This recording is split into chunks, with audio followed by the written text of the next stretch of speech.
Revoy Mini Course Digital Marketing, teman-teman.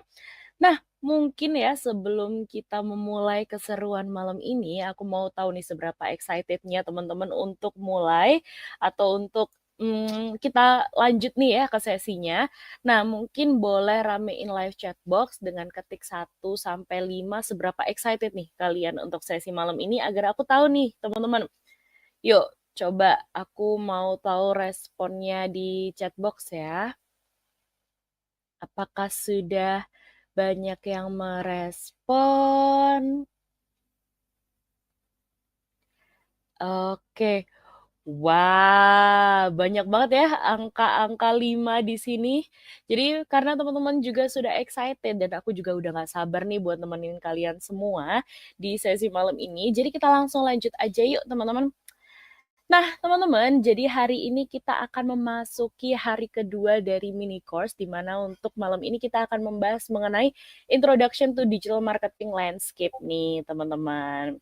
Nah, jadi apa aja sih yang nanti kita akan bahas? Jadi nanti kita akan bahas mengenai Introduction to Digital Marketing Landscape, Core Online Marketing Channel Overview, tentunya akan ada sesi Q&A session, dan sedikit informasi mengenai assignment dan e-certificate information. Jadi aku harap teman-teman stay tune ya untuk sesi malam ini. Siapkan catatan kalian, siapkan alat tulis kalian ya. Dan siapkan juga pertanyaan kalian. Kalau misalkan kalian bingung, jangan sungkan-sungkan untuk bertanya, teman-teman. Oke, karena teman-teman semua sepertinya udah gak sabar nih untuk sesi malam ini. Jadi kita langsung aja masuk yuk ke lecture-nya. Dan seperti biasa, aku tidak akan sendirian, teman-teman. Karena aku akan didampingin oleh Jadi aku akan didampingin sama Kak Malvin Pangestu nih. Nah, Kak Malvin sendiri adalah Senior Acquisition Manager di Revoyu. Dan Kak Malvin ini adalah salah satu alumni Revoyu Full Stack Digital Marketing Batch September 2020 nih, teman-teman. Wah, luar biasa ya. Mungkin untuk kalian yang pengen tahu atau kepoin Kak Malvin lebih lanjut juga, boleh ke LinkedIn Kak Malvin ya. Tapi mungkin kita langsung aja kenalan juga sama Kak Malvinnya langsung yuk. Halo Kak Malvin, selamat malam. Halo malam Desi, halo malam teman-teman semua. Malam Kak Malvin. Nah, tadi kan aku udah sempat nanya ke teman-teman nih seberapa excitednya teman-teman di sesi malam ini. Kalau dari 1 sampai 5 nih, Kak Malvin seberapa excited sih Kak untuk sesi malam ini? 1 sampai 5, 5 dong, gak sabar buat share ke teman-teman semua juga soal digital marketing dan AI nanti. Oke, sip, luar biasa. Karena Kak Malvin juga sudah excited. Mungkin kita langsung aja mulai sesinya ya Kak Malvin. Mungkin boleh di share screen nih Kak. Silakan Kak Malvin. Oke, screen aku udah kelihatan ya di slide? Aman ya? All good Oke, Kak, tapi mungkin boleh diperbesar ya Kak ya. Oke, udah. Oke, malam Thank teman-teman semua. Welcome di sesi ini. Jadi mungkin sebelum masuk ke materinya sedikit perkenalan aja. Namaku Malvin, sekarang Senior Marketing Manager di Revoyu. Jadi day to day ku basically bantu tim acquisition Revoyu untuk running all the acquisition effort gitu. Dan kayak yang tadi di-mention Desi juga, aku adalah alumni Digital Marketing Revoyu batch September 2020. Udah cukup lama gitu ya. Jadi kalau misalnya abis sesi ini teman-teman mau nanya lebih lanjut soal let's say any experience sebagai dulu studentnya Revoyu atau mungkin related soal karir digital marketing, feel free juga buat reach out aku di LinkedIn gitu ya. Aku bakal open banget buat jawab pertanyaan teman-teman semua gitu. Masuk ke sesi malam ini, kita bakal belajar apa aja. Aku udah split ke poin-poin ini. Pertama kita bakal belajar dulu soal basic marketing. Sebetulnya marketing itu apa sih?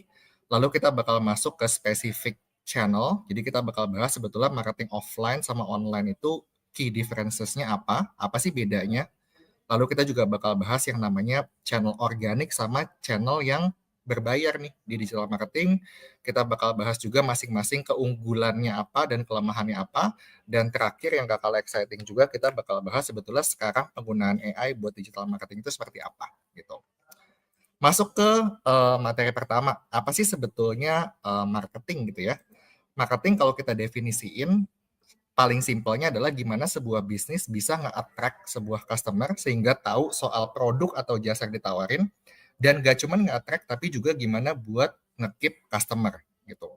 Contoh paling simpel lah, misalnya teman-teman pernah ngeliat iklan soal HP baru gitu ya di Instagram. Let's say teman-teman juga pernah dapat promotional email dari sebuah brand gitu, atau mungkin Sesimpel teman-teman masuk ke sebuah supermarket dan memilih sebuah produk dibanding produk lain karena packagingnya gitu. Itu adalah semua bagian dari marketing. Jadi marketing adalah gimana sebuah bisnis bisa memperkenalkan produk atau jasanya dan gak cuma memperkenalkan tapi bisa nge-keep customer sehingga customer itu tetap beli kembali gitu. Nanti kita bakal bahas lebih lanjut gimana caranya ngelakuin itu gitu.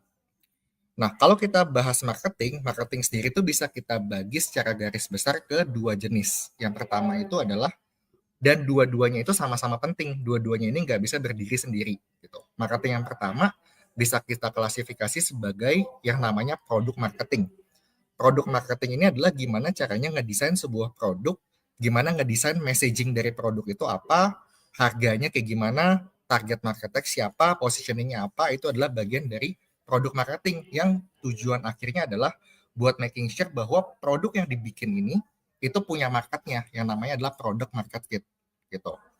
Jadi produk ini nggak cuman mungkin misalnya nggak cuman produk kayak handphone atau mungkin produk kayak apapun gitu ya, tapi bisa juga produk itu sebagai misalnya aplikasi.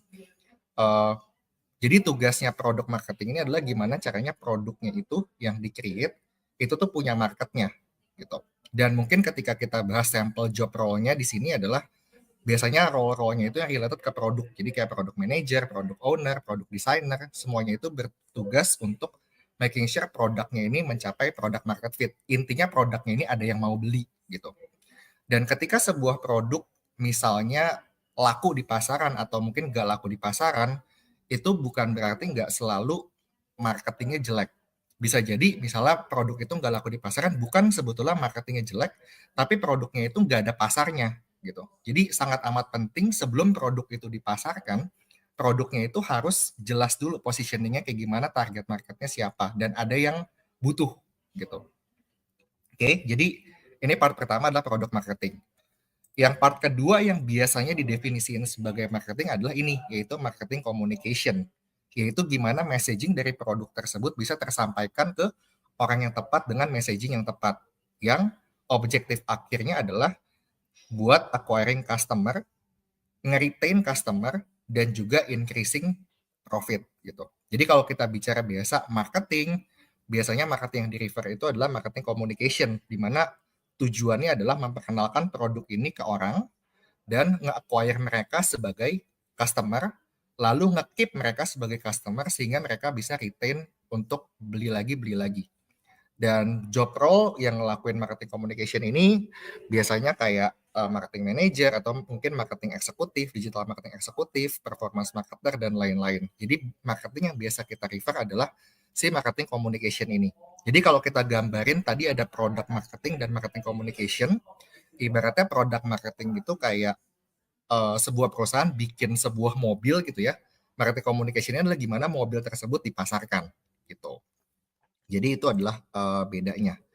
Lalu setelah kita tahu ada product marketing dan marketing communication ini bisa dilakukan secara offline, bisa dilakukan secara online gitu ya. Kalau kita bicara dulu pertama soal offline marketing, medianya apa aja sih? Yaitu adalah media-media yang biasa kita kenal gitu ya. Misalnya iklan di radio, atau mungkin iklan di televisi, iklan di koran, atau mungkin iklan di billboard, atau mungkin brosur, itu juga adalah media offline marketing gitu. Nah, offline marketing ini tuh punya karakteristiknya sendiri, berbeda dengan online marketing. Karakteristiknya itu apa sih? Pertama, mostly itu communication-nya itu satu arah. Kalau misalnya kita lihat iklan di TV, ya sulit buat kita bisa berkomunikasi. Ya kita bisa aja sih telepon ke perusahaannya gitu ya. Misalnya kita lihat sebuah iklan lalu kita telepon misalnya ke perusahaannya, bisa-bisa aja, tapi itu jarang lah dilakuin. Beda sama online marketing yang misalnya kita lihat sebuah iklan atau mungkin lihat sebuah postingan di sosial media, kita bisa langsung berinteraksi dengan kita DM misalnya atau kita leave comment di sana. Gitu. Jadi karakteristik pertama sulit buat komunikasi dua arah, biasanya komunikasinya itu bentuknya satu arah. Kedua, lebih sulit dengan offline marketing itu buat dapat instant feedback. Contohnya misalnya kita pasang iklan di billboard atau kita pasang iklan di televisi. Kita nggak bisa expect buat kita langsung besokannya punya sales yang meningkat gitu. Karena pasti butuh waktu kan di situ. Lalu ketiga, biasanya offline marketing ini less targeted, nggak tertarget. Kalau kita pasang billboard di sebuah jalan, kita nggak bisa target specifically siapa yang lihat iklan tersebut. Ya pastinya orang yang lewat jalan itu gitu ya. Atau mungkin kalau kita bagiin brosur, targetnya orang yang lewat di jalan tersebut. Tapi kita nggak bisa nentuin specifically usianya berapa sih yang kita mau tampilin iklan kita. Atau mungkin karakteristiknya mereka itu sekolah di mana, itu nggak bisa gitu ya. Terus biasanya a bit expensive, meaning investasi di awalnya itu butuh cukup besar gitu ya. Dan terakhir menurutku yang paling krusial adalah lebih sulit buat nge-track performance dan ROI-nya. Kalau misalnya kita pasang sebuah banner, misalnya 1 tahun seharga 20 juta, gimana caranya kita tahu 20 juta itu menghasilkan tambahan sales berapa? Gitu. Mungkin kita bisa ngira-ngira kalau misalnya ternyata memang ada peningkatan gitu ya, tapi kita nggak bisa tahu exactly berapa sih orang yang datang atau mungkin beli produk kita karena ngelihat iklan produk kita di TV atau mungkin di billboard. Jadi lebih sulit buat nge-track performance-nya dan sulit buat nge-track return dari investment kita itu berapa. Dan itu adalah karakteristik dari offline marketing gitu. Lalu kalau kita bahas online marketing, ada key differences dibanding si offline marketing tadi gitu. Yang pertama adalah feedback-nya itu direct dan instan. Meaning kalau misalnya kita ngeposting sebuah konten atau mungkin kita nge-running sebuah iklan atau kita ngirim sebuah email, kita bisa langsung ngedapetin feedback yang instan. Misalnya tiba-tiba setelah kita post, ada yang ngelakuin purchase dan ke-track dari channel tersebut. Atau mungkin kita posting sebuah konten dan ada orang yang leave comment. Jadi result-nya itu lebih instan dibanding offline marketing gitu. Yang kedua, benefit lainnya adalah kita bisa target specifically orang yang mau kita target. Misalnya, kita mau produk kita muncul ke orang yang searching di Google, misalnya dokter gigi di area Jakarta Utara, itu bisa gitu ya. Atau mungkin kita bisa target orang yang sangat spesifik, misalnya orang yang sekarang usianya sekian sampai sekian, lalu dia gendernya male atau female, dia punya interest ke hal-hal tertentu, misalnya musik atau mungkin interestnya ke hal-hal yang berbau pet, misalnya itu juga bisa gitu. Terus barrier to entry-nya low, meaning kayak siapapun bisa aja gitu ya untuk ngelakuin online marketing. Semacam kita posting sebuah konten di akun sosial media kita juga adalah sebuah effort online marketing gitu ya. Cuma buat bisa executing well, meaning kita mau expect buat bisa generate result itu sedikit lebih sulit karena kita butuh untuk tahu basicnya dulu gitu. Terus performance measurement-nya itu very granular. Maksudnya gimana? Maksudnya kalau misalnya sekarang aku running sebuah iklan, misalnya ngepromosiin mini course Revoyu di Facebook atau di Instagram. Aku bisa tahu percis hari ini tuh budget yang di spending berapa, iklannya itu tayang berapa kali, berapa orang yang dapat iklannya, berapa banyak yang klik, berapa banyak yang ujung-ujungnya daftar, berapa banyak yang nanti ujung-ujungnya lakuin action-action selanjutnya. Itu bisa di-track selama kita tahu teknik gimana cara trackingnya gitu. Terus ya pastinya sosial media terutama itu bakal dipakai juga buat ngebangun sebuah reputasi gitu ya. Misalnya ada komplain, sekarang orang komplain itu nggak lagi ngirim surat, nggak lagi nelpon, tapi biasa ngapain sih? Leaving comment di sosial media atau mungkin leaving rating di Google.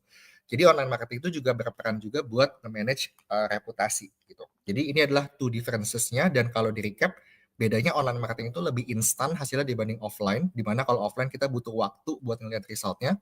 Online marketing kita running sebuah iklan, posting sebuah konten, kita bisa langsung lihat resultnya. Berapa banyak sih engagementnya, berapa banyak yang lihat itu bisa. Bisa kita target dari online marketing, lalu performance trackingnya bisa granular gitu ya. Barrier to entry-nya low, meaning kita bisa ngelakuin dengan mudah dan budgetnya pun bisa starting very very low.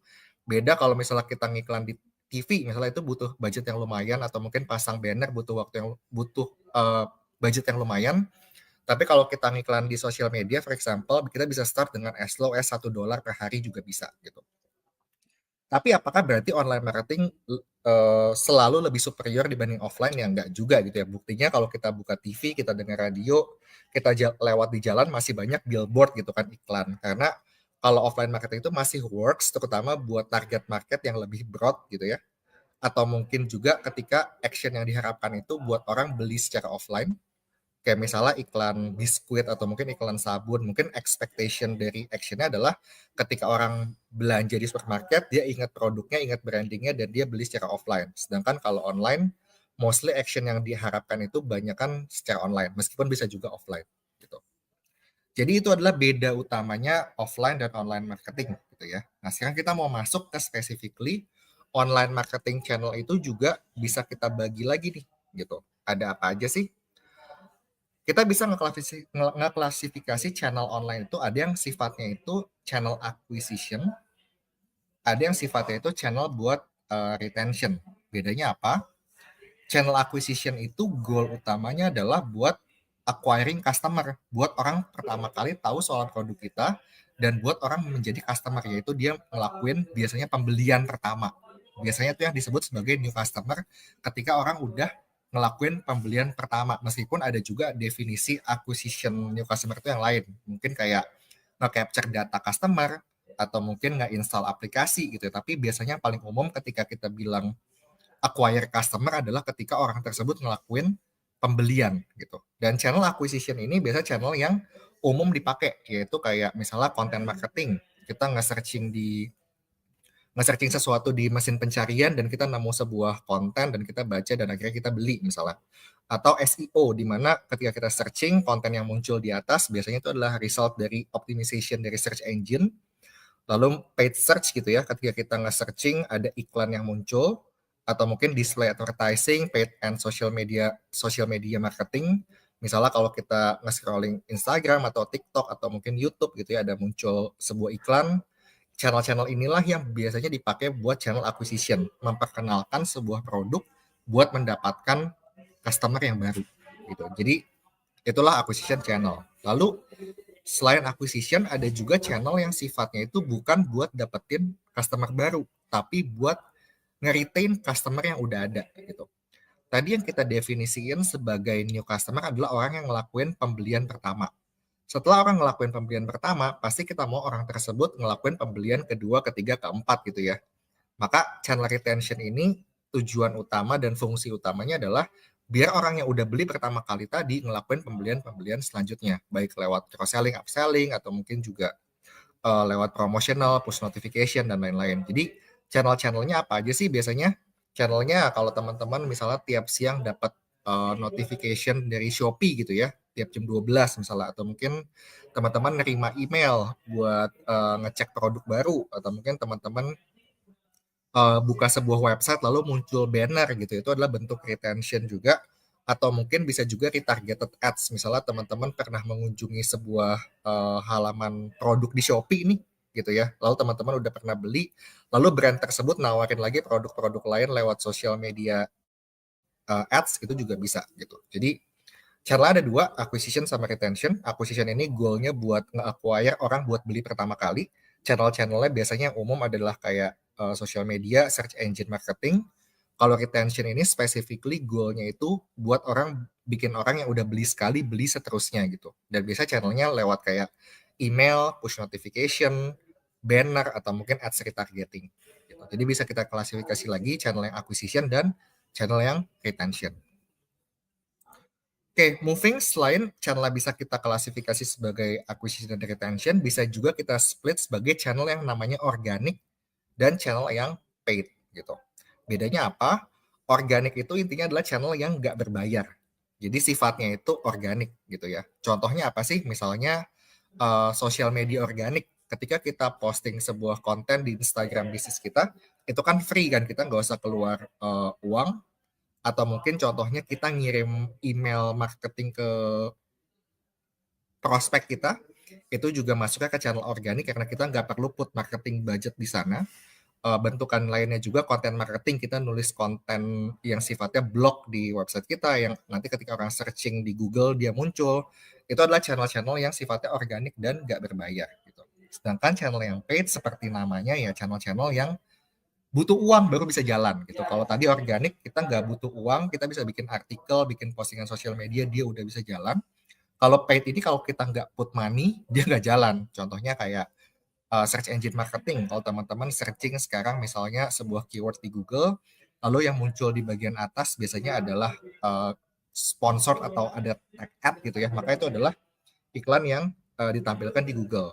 Atau yang paling umum social media ads, teman-teman scrolling story di Instagram atau mungkin TikTok lalu muncul iklan, itu adalah channel-channel yang berbayar. Jadi channel berbayar ini sifatnya itu kita harus masukin budget atau mungkin masukin kredit card kita, dan selama dia jalan itu dia bakal memakai budget tersebut. Kalau budgetnya habis atau limitnya udah habis, dia akan stop. Gitu. Bedanya organik sama paid itu. Lalu mungkin teman-teman punya question, kalau ada yang gratis, ada yang organik, ngapain pakai yang bayar gitu ya? Ya itu pemikiran yang sangat benar gitu ya. Kalau ada yang gratis, ngapain pakai yang bayar? Cuma dua channel ini tuh sifatnya agak beda. As in, organik itu karena gratis, itu butuh waktu yang lebih lama buat dibangun. Sedangkan yang paid karena kita taruh duit, kita masukin budget, maka itu bisa langsung ke deliver secara instan gitu. Nanti kita bakal bahas lebih lanjut channel organik itu apa aja dan gambaran besarnya gimana dan channel paid itu kayak gimana. Cuma secara gambarannya channel organik sama paid itu dua-duanya biasa bakal di leverage oleh brand. Contohnya misalnya Revoyu gitu ya. Revoyu itu ngelakuin iklan, mungkin teman-teman ada yang tahu mini course ini lewat iklan, tapi Revoyu juga ngeposting konten di Instagram ya buat ngebangun organiknya. Dan kenapa brand pakai dua-duanya? Mungkin gambaran besarnya gini, paid itu bakal ngasilin hasil yang instan. Jadi kalau kita put sebuah budget di sebuah channel, maka hasil yang bakal didapat lebih instan karena nggak peduli followers kita ada berapa, nggak peduli presence kita gimana, brand kita bisa muncul ke orang karena kita bayar. Sedangkan kalau organic channel ini channel yang harus kita earn dulu. Kenapa orang mau nge-follow akun sosial media Revoyu ya karena ada value yang ditawarkan di sana gitu. Makanya orang mau follow. Nah, setelah orang follow, baru dia bisa ke-expose sama konten-kontennya. Atau mungkin kalau misalnya ada konten yang masuk ke explore juga bisa gitu, tapi technically itu lebih sulit dan gak instan. Jadi, secara gambarannya organik itu meskipun gratis butuh effort yang jauh lebih tinggi dan lebih long term, sedangkan paid itu sesuatu yang instan tapi berbayar gitu. Oke, gimana sih caranya kita milih channel yang tepat gitu? Ada beberapa faktor yang harus kita consider. Yang pertama adalah scalability. Kalau kita mau nge-scale sebuah channel, salah satu pertimbangannya juga adalah berapa banyak sih orang yang bisa di-reach oleh channel tersebut, assuming kita bisa spend infinite amount of money in the channel gitu. Kenapa kalau kita bicara soal iklan atau mungkin brand pertama kali mau ngiklan secara digital, mostly channelnya itu ya Google, Facebook, sekarang tambah TikTok gitu ya, Google including YouTube, ya karena penggunanya paling banyak gitu ya. Jadi kalau kita mau nge-scale, itu bisa. Maksudnya nge-scale tuh gimana? Gini, biasa kalau kita pertama kali nge-running sebuah iklan, agak jarang tiba-tiba, oke kita langsung put budget 10 juta sehari atau 100 juta sehari itu sangat amat jarang. Biasanya budgetnya akan start small. Lalu setelah kita put budget misalnya let's say 100.000 per hari, kita bakal lihat 100.000 itu ngasilin ROI berapa. 100.000 itu ngasilin misalnya balik 1 juta atau mungkin 500.000. Maka ketika effortnya itu works, maka next stepnya adalah kita pasti mau nge-scale nih gimana caranya dari 100.000 ngasilin 1 juta, bisa 1 juta ngasilin 10 juta gitu kan. Nah ketika kita nge-scale, faktor apakah iklan tersebut bisa di-scale atau enggak, itu juga tergantung berapa banyak orang yang ada di platform tersebut. Karena kalau misalnya orangnya dikit, mungkin nggak bisa di-scale lagi. Tapi kalau misalnya orang yang pakai platform tersebut banyak, maka kita bisa nge-reach orang yang lebih luas lagi dan dapetin sales lebih banyak lagi gitu. Makanya nggak heran kenapa 3 channel ini adalah channel yang paling utama ketika orang mulai ngelakuin effort digital marketing atau beriklan. Facebook di sini including Instagram juga gitu ya, karena mereka sama-sama under Meta gitu. Jadi faktor pertama scalable karena nggak semua channel itu scalable. Yang kedua, kita juga mesti mikirin dari segi targetingnya. Apakah orang yang mau kita reach itu ada di channel tersebut atau enggak gitu. Jadi itu juga nentuin dan targeting ini bisa kita split ke dua, yaitu ada yang namanya behavior targeting, yaitu berdasarkan intent atau action yang dilakukan seseorang, atau kedua bisa juga demographic atau interest targeting, yaitu based on demografi seseorang dan interestnya. Gitu. Mungkin biar lebih kebayang dan lebih jelas, kita langsung masuk aja gitu ya. Artinya behavior targeting itu apa, demographic targeting itu seperti apa. Nah kalau kita bahas behavior targeting itu adalah kita nargetin orang berdasarkan intensi atau actionnya. Contoh paling umumnya adalah ketika orang ngelakuin searching di sebuah search engine. Ketika orang nge-search misalnya by iPhone 16 gitu ya, maka itu adalah sebuah intent yang bisa di-capture. Jadi kita bisa nampilin iklan kita spesifik buat orang yang ngelakuin search tersebut di Google, for example. Atau sama juga kayak di YouTube. Jadi ini namanya behavior targeting, dan channelnya itu biasa channel yang sifatnya itu pull marketing. Jadi pull marketing itu artinya kita narik orang yang udah ngelakuin sebuah action. Actionnya itu biasanya adalah pencarian. Orang nyari beli lemari putih Jakarta atau mungkin beli mobil apa gitu. Maka kita bisa nge-capture itu intent orang tersebut lewat online marketing, spesifik lewat search engine marketing. Pro-nya apa sih? Pro-nya udah pasti kelebihannya adalah iklan kita bakal relevan ke orang yang melakukan action ini. Kalau orang udah specifically nge-searching sesuatu, maka at least dia punya intention. Intentionnya bisa jadi tinggi, meaning dia udah ready, benar-benar udah siap masukin kartu kredit dan beli. Bisa jadi ya intensinya juga low, misalnya dia baru mau nyari tahu atau mau research. Tapi either way, at least orang itu ada intent, gak randomly tiba-tiba dia dapat iklannya. Jadi nggak dia buka Google tiba-tiba muncul, tapi dia ngelakuin intention dulu atau ngelakuin searching. Cons-nya ya reaktif dan limited gitu ya. Kalau misalnya keyword yang kita mau target itu nggak banyak yang cari, ya kita nggak bisa nge-reach banyak orang. Jadi selalu ada plus dan minusnya. Plusnya yang nge-search-nya itu lebih relevan, minusnya ya kita nggak bisa maksain iklan ini tampil ke sekian banyak orang karena ya itu terbatas dari orang yang ngelakuin action tersebut. Misalnya orang yang nge-searching keyword, misalnya beli mobil Jakarta, let's say misalnya cuman ada 1.000 per hari, ya kita nggak bisa paksain iklan ini tampil ke 10.000 orang per hari karena simply nggak ada yang nyari lebih dari itu gitu. Dan typically biasa iklannya itu berdasarkan cost itu berdasarkan klik, dan kliknya itu bisa dibilang antara murah atau bisa jadi cukup mahal. Nanti kita bakal go through spesifiknya soal search engine marketing. Tapi kalau kita split, yang pertama itu bisa jadi sebagai behavior targeting, itu berdasarkan intent. Jadi orang itu harus ngelakuin sesuatu, sebuah intensi baru iklan kita muncul atau konten kita muncul. Yang kedua, sifatnya itu demographic targeting. Jadi kita itu nargetin orang yang nggak specifically lagi nyari produk kita atau nyari service yang kita tawarkan. Tapi kita targetin orang berdasarkan demografiknya. Either misalnya lokasi dia tinggal di mana, usianya berapa, gendernya apa, atau mungkin dia sekolah di mana, itu juga bisa gitu. Dan interestnya itu dia tertarik biasanya ke konten-konten apa, itu juga bisa gitu. Push marketing itu contohnya misalnya hypothetically kita mau target misalnya cuma specifically woman gitu ya. Location-nya itu tinggal di Jakarta. Lalu dia school-nya itu di NTU misalnya, dan dia interest-nya itu ke rock music, itu bisa gitu. Atau mungkin targeting lain, kita mau targeting orang yang specifically lagi interest-nya itu dengan nyari kerja. Misalnya dia itu interest-nya ke job portal dan lain-lain, itu bisa. Atau mungkin kita spesifik target orang yang apalagi ya misalnya interestnya itu pet gitu ya, dia banyak interaksi sama konten-konten pet karena produk kita misalnya related to pet, itu juga bisa gitu.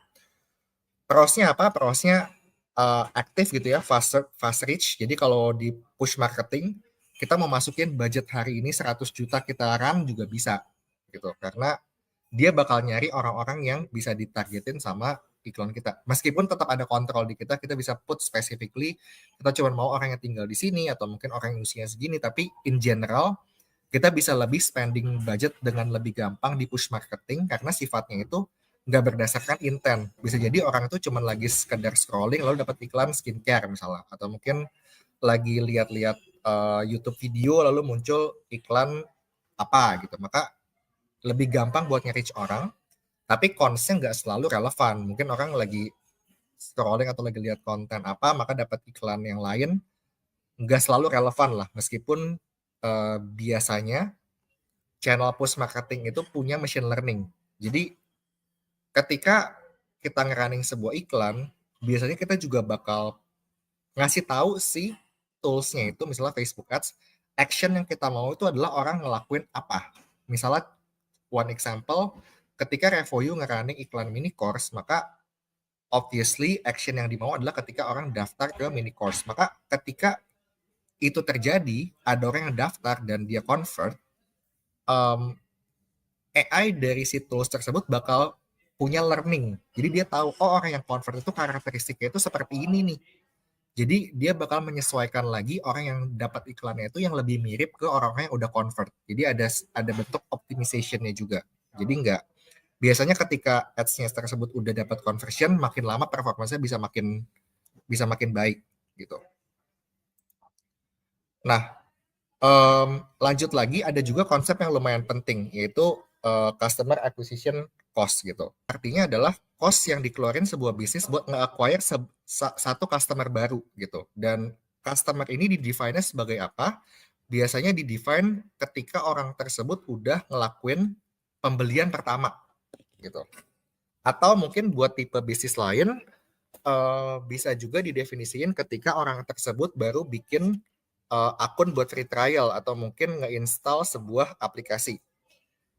Jadi ketika sebuah bisnis nge-acquire customer buat pertama kali, maka itu bisa dikalkulate CAC-nya. Contohnya misalnya sebuah company invest 20 juta di Facebook Ads setiap bulan. Lalu dari result 20 juta tersebut, bisnis tersebut nge-acquire 100 new customer setiap bulan. Artinya 100 orang ini ngelakuin pembelian produknya. Maka CAC-nya bisa dihitung sebagai 20 juta, yaitu cost marketing yang dikeluarin, karena dapat 100 new customer dari 20 juta budget tersebut, maka CAC-nya adalah 20 juta dibagi sama 100, yaitu dapat 200 ribu per customer. Jadi cost dari bisnis ini buat dapetin sebuah customer adalah 200 ribu gitu. Dan biasanya CAC ini adalah matriks yang paling penting di digital marketing, karena ini bakal nentuin bisnisnya itu bakal bisa acquire customer dengan harga berapa. Karena kalau CAC-nya terlalu tinggi dan value customer-nya itu nggak bisa mencukupi cost-nya, maka bisa jadi marketingnya itu yang bisa dibilang boncos gitu. Jadi misalnya buat acquire satu customer itu keluar 200 ribu, tapi secara rata-rata misalnya setiap customer cuman spending uang sekian dan cuman ngasilin profit selama dia jadi customer cuma 100 ribu. Maka setiap customer yang di-acquire, bisnis tersebut losing money. That's why penting banget buat CAC ini dimonitor dan making sure CAC-nya itu reasonable sehingga bisnisnya itu masih bisa profitable dengan angka CAC atau customer acquisition cost yang ada gitu. Mungkin aku ulang sekali gitu ya, biar nggak terlalu cepat. Jadi CAC itu adalah salah satu matriks paling penting di sebuah bisnis. Arti CAC atau customer acquisition cost itu adalah cost yang perlu dikeluarin sebuah bisnis buat dapetin satu customer baru gitu. Dan kenapa CAC ini penting? Karena aturan utama dari marketing adalah cost buat dapetin satu customer nggak boleh lebih mahal daripada profit yang dihasilkan customer tersebut. Teman-teman bisa bayangin kalau misalnya sebuah bisnis buat dapetin satu customer spend 200 ribu, tapi customer tersebut cuma ngasilin profit 100 ribu. Maka tiap dapetin satu customer baru, bisnisnya itu nggak dapetin duit karena spending 200 ribu, tapi cuma dapat profit 100 ribu gitu. That's why penting buat CAC ini tuh bisa sustainable dan bisa di bawah dari profit yang dihasilkan dari masing-masing customer gitu. Oke, mungkin masuk lagi ke part ketiga gitu ya. Tapi mungkin tadi kita udah bahas dikit, mungkin aku flashback dikit tadi ya. Tadi kita udah bahas pertama marketing itu apa, ada product marketing, ada marketing communication. Bedanya apa? Bedanya product marketing itu goal utamanya buat nge-make sure produknya itu punya product market fit gitu ya. Ada yang mau beli sesuai sama keinginan target marketnya. Kedua, marketing communication itu adalah marketing yang biasa kita ngomong, yaitu gimana caranya sebuah bisnis dapetin customer gitu. Lalu kita bisa split ke offline sama online marketing, di mana bedanya adalah online marketing itu lebih direct, bisa ditarget, barrier to entry-nya lebih rendah karena budgetnya bisa kecil, dan kita bisa nge-track juga hasilnya secara granular gitu. Lalu kita bisa split online marketing channel itu jadi acquisition dan retention. Acquisition itu goalnya buat dapetin new customer. Retention itu buat making sure customer tersebut ngelakuin pembelian kedua, ketiga, dan seterusnya. Lalu channel tersebut bisa kita split juga, ada yang organik atau nggak berbayar, dan paid yang berbayar. Bedanya kalau paid itu kita masih masukin budget, tanpa budget dia nggak akan jalan. Sedangkan kalau organik itu bisa gratis, tapi organik itu butuh effort dan long term, sedangkan paid itu bisa instan gitu. Lalu gimana cara kita pilih channel yang tepat? Kita masih make sure channel itu scalable, banyak orang yang ada di channel tersebut. Lalu kita bisa nentuin juga produk kita tuh lebih cocok di pool marketing atau behavior targeting, atau lebih cocok dengan demographic targeting, yaitu lebih mengarah ke mass market. Lalu ketiga tadi, ketika kita milih sebuah channel, kita masih make sure juga channel tersebut punya cost buat acquire satu customer yang reasonable buat bisnis kita. Jangan sampai cost di channel tersebut buat acquire satu customer itu lebih mahal dibanding profit yang dihasilkan satu customer secara rata-rata gitu. Jadi itu recap buat part 1, part 2. Sebelum kita mungkin masuk ke part 3 yang kita bakal explore lebih lanjut. Online marketing channel itu ada channelnya apa aja, pros and cons-nya apa. Mungkin teman-teman boleh komen gitu ya di bawah apakah so far udah clear atau belum. Mungkin kalau clear ketik 1, kalau misalnya mungkin masih belum clear boleh ketik 2 gitu. Yes, yes. Nah, Kak Malvin, mungkin sambil nungguin teman-teman ngerespon dulu nih sebelum kita lanjut ya. Karena kan tadi materinya lumayan padat, mungkin kita break dulu sejenak nih, Kak Malvin. Nah, sambil nanti teman-teman ngerespon, nanti kita akan lanjutin lagi, boleh nggak ya, Kak? Boleh, boleh. Alright, sip. Kalau gitu mungkin kita kasih waktu Kak Malvin break dulu sejenak ya teman-teman. Nanti kita ngobrol-ngobrol lagi nih untuk materinya agar lebih familiar nih atau mungkin teman-teman bisa mencerna dulu. Sip, kalau gitu, nah teman-teman aku temenin kalian dulu ya guys di sini. Teman-teman kan tadi udah mendengarkan sesi dari Kak Malvin nih. Mungkin aku mau nanya-nanya ke kalian nih teman-teman, gimana nih sesinya? Daging banget nggak sih hari ini? Kalau misalkan iya, boleh ketik 1, tapi walaupun ngebul-ngebul dikit ya. Atau mungkin masih mencerna nih teman-teman, boleh ketik 2 ya. Yuk, kalian yang mana ya? 1 atau 2 nih teman-teman? Atau mungkin ada yang 3 ngebul banget gitu. Oke, oke, oke. Nah, aku udah melihat respon kalian semua nih ya di sini. Sipo. Nah, mungkin ya teman-teman aku kasih informasi dulu sedikit nih teman-teman. Di mana kalau misalkan kalian nanti nih apa yang kalian udah pelajarin nanti malam ini atau mungkin yang tadi sudah sempat dijelaskan sama Kak Malvin itu tuh hanya sebagian kecil aja nih. Jadi ibaratnya kalau digital marketing itu seperti ujungnya iceberg aja nih. Jadi nanti kalian itu masih akan banyak banget materi yang harus kalian pahami dan kalian mengerti kalau kalian pengen jadi seorang digital marketer nih teman-teman. Tapi tenang aja kalau misalkan kalian join ke Revoyu Full Stack, kalian itu bisa mempelajari banyak banget hal-hal yang tentunya nanti akan dibahas secara mendalam dan didampingin sama instructor yang tentunya sudah sangat expert ya dalam bidangnya. Nah, teman-teman mungkin untuk kalian karena sudah penasaran ya lebih lanjut gitu ya seputar materi yang tadi sempat dibahas sama Kak Malvin, kita lanjut dulu nih. Aku harap kalian sudah agak dingin ya. Halo Kak Malvin, gimana nih Kak? Apakah sudah siap melanjutkan materinya? Udah terang lagi ya. Oke, sip. Kalau begitu mungkin kita lanjutkan nih materinya. Silakan Kak Malvin. Oke, kita lanjut ya. Nah, sekarang kita mau masuk ke part 3, yaitu kita bakal bahas each of marketing channel itu ada apa aja sih. Tadi kita udah bahas ada yang organik, ada yang paid. Mungkin teman-teman ada yang penasaran organic channel itu sebetulnya ada apa aja sih dan karakteristiknya kayak gimana dan paid itu kayak gimana. Nanti kita bakal bahas satu persatu gitu. Jadi kalau misalnya teman-teman bertanya, oke aku mau jadi digital marketer nih, sebetulnya skill yang harus dipelajari itu ada apa aja sih gitu ya. Nah, sebetulnya ada 2 tipe ability yang bisa dipelajari. Yang pertama itu yang sifatnya itu technical dan soft skill, yaitu kayak misalnya statistik, data analytics, problem solving gitu ya, atau mungkin behavior psychology. Itu adalah skill-skill yang soft skill dan transferable. Contohnya kalau misalnya teman-teman sekarang dalam pekerjaan atau kegiatan sehari-hari itu banyak berkutat sama numbers atau data, maka ketika teman-teman belajar digital marketing, skill-nya itu bisa ditransfer dan nggak akan beda jauh gitu. Nah, tapi selain soft skill tadi, teman-teman sebagai digital marketer juga harus belajar masing-masing channel. Karena kalau kita bicara digital marketing, marketingnya itu akan disalurkan oleh sebuah channel. Contohnya apa aja sih? Misalnya Google Ads, Facebook Ads, CRM, SEO, dan lain-lain. Dan kita bakal bahas masing-masing channel, karakteristik itu seperti apa, kelebihan kekurangan itu ada apa aja gitu. Nah, karena tadi ada 2 ya, ada yang organik sama ada yang paid, maka mungkin kita start dulu dari organic channel. Organic channel itu ada apa aja gitu.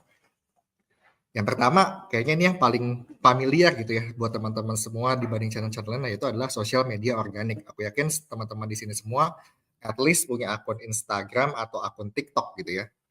Apa sih social media organik? Social media organik ya sesimpel ketika sebuah bisnis membangun sebuah konten page bisnisnya dan menggunakan page tersebut buat ngedistribute konten gitu. Dan karakteristiknya itu apa aja? Pertama, kalau kita bicara soal scalability, scalability itu low. Kenapa? Karena ketika kita ngeposting sebuah konten, kita nge-deliver sebuah message lewat konten, maka kita hanya bisa mostly nge-reach orang-orang yang follow akun kita atau ngediscover akun kita lewat explore page biasanya. Gitu. Jadi kita nggak bisa mastiin hari ini konten kita harus reach misalnya 100.000 orang kalau misalnya kita baru memulai sebuah akun. Itu simply nggak realistik gitu ya. Oleh karena itu butuh effort dan butuh waktu buat nge-build ini.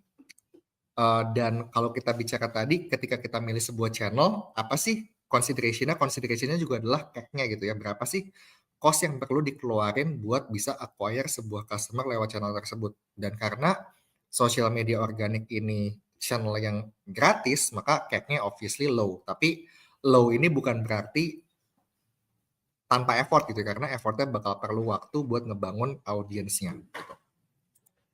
Contoh sosial media ya pasti kita udah sering lihat gitu ya. Kayaknya nggak usah aku share lagi, tapi ada akun-akun juga yang mungkin lumayan successful di sosial media karena berhasil ngebangun presence-nya, bisa resonate sama target audiensnya. Oleh karena itu audiensnya itu mau follow akun tersebut dan cukup banyak sekarang kreator-kreator juga yang sukses buat ngumpulin audiensnya lewat sosial media gitu. Dan sosial media ini selain dipakai juga buat nge-promosi, sosial media ini sekarang udah evolve juga, nggak cuma buat media promosi, tapi juga satu buat media customer service juga gitu ya. Karena ketika orang punya feedback nggak lagi telepon ke perusahaannya, tapi biasanya bakal ke sosial medianya either DM atau mungkin leave comment. Maka sosial media itu biasanya di-manage juga buat ngebangun sebuah brand image dan brand reputation gitu. Oke, kalau kita bertanya sekarang, apakah kita harus invest di sosial media specifically organik, bukan iklan? Biasanya hampir 100% jawabannya iya, gitu. Karena ketika bisnis go online pertama kali, biasanya yang dilakukan pertama adalah bikin akun sosial media kan.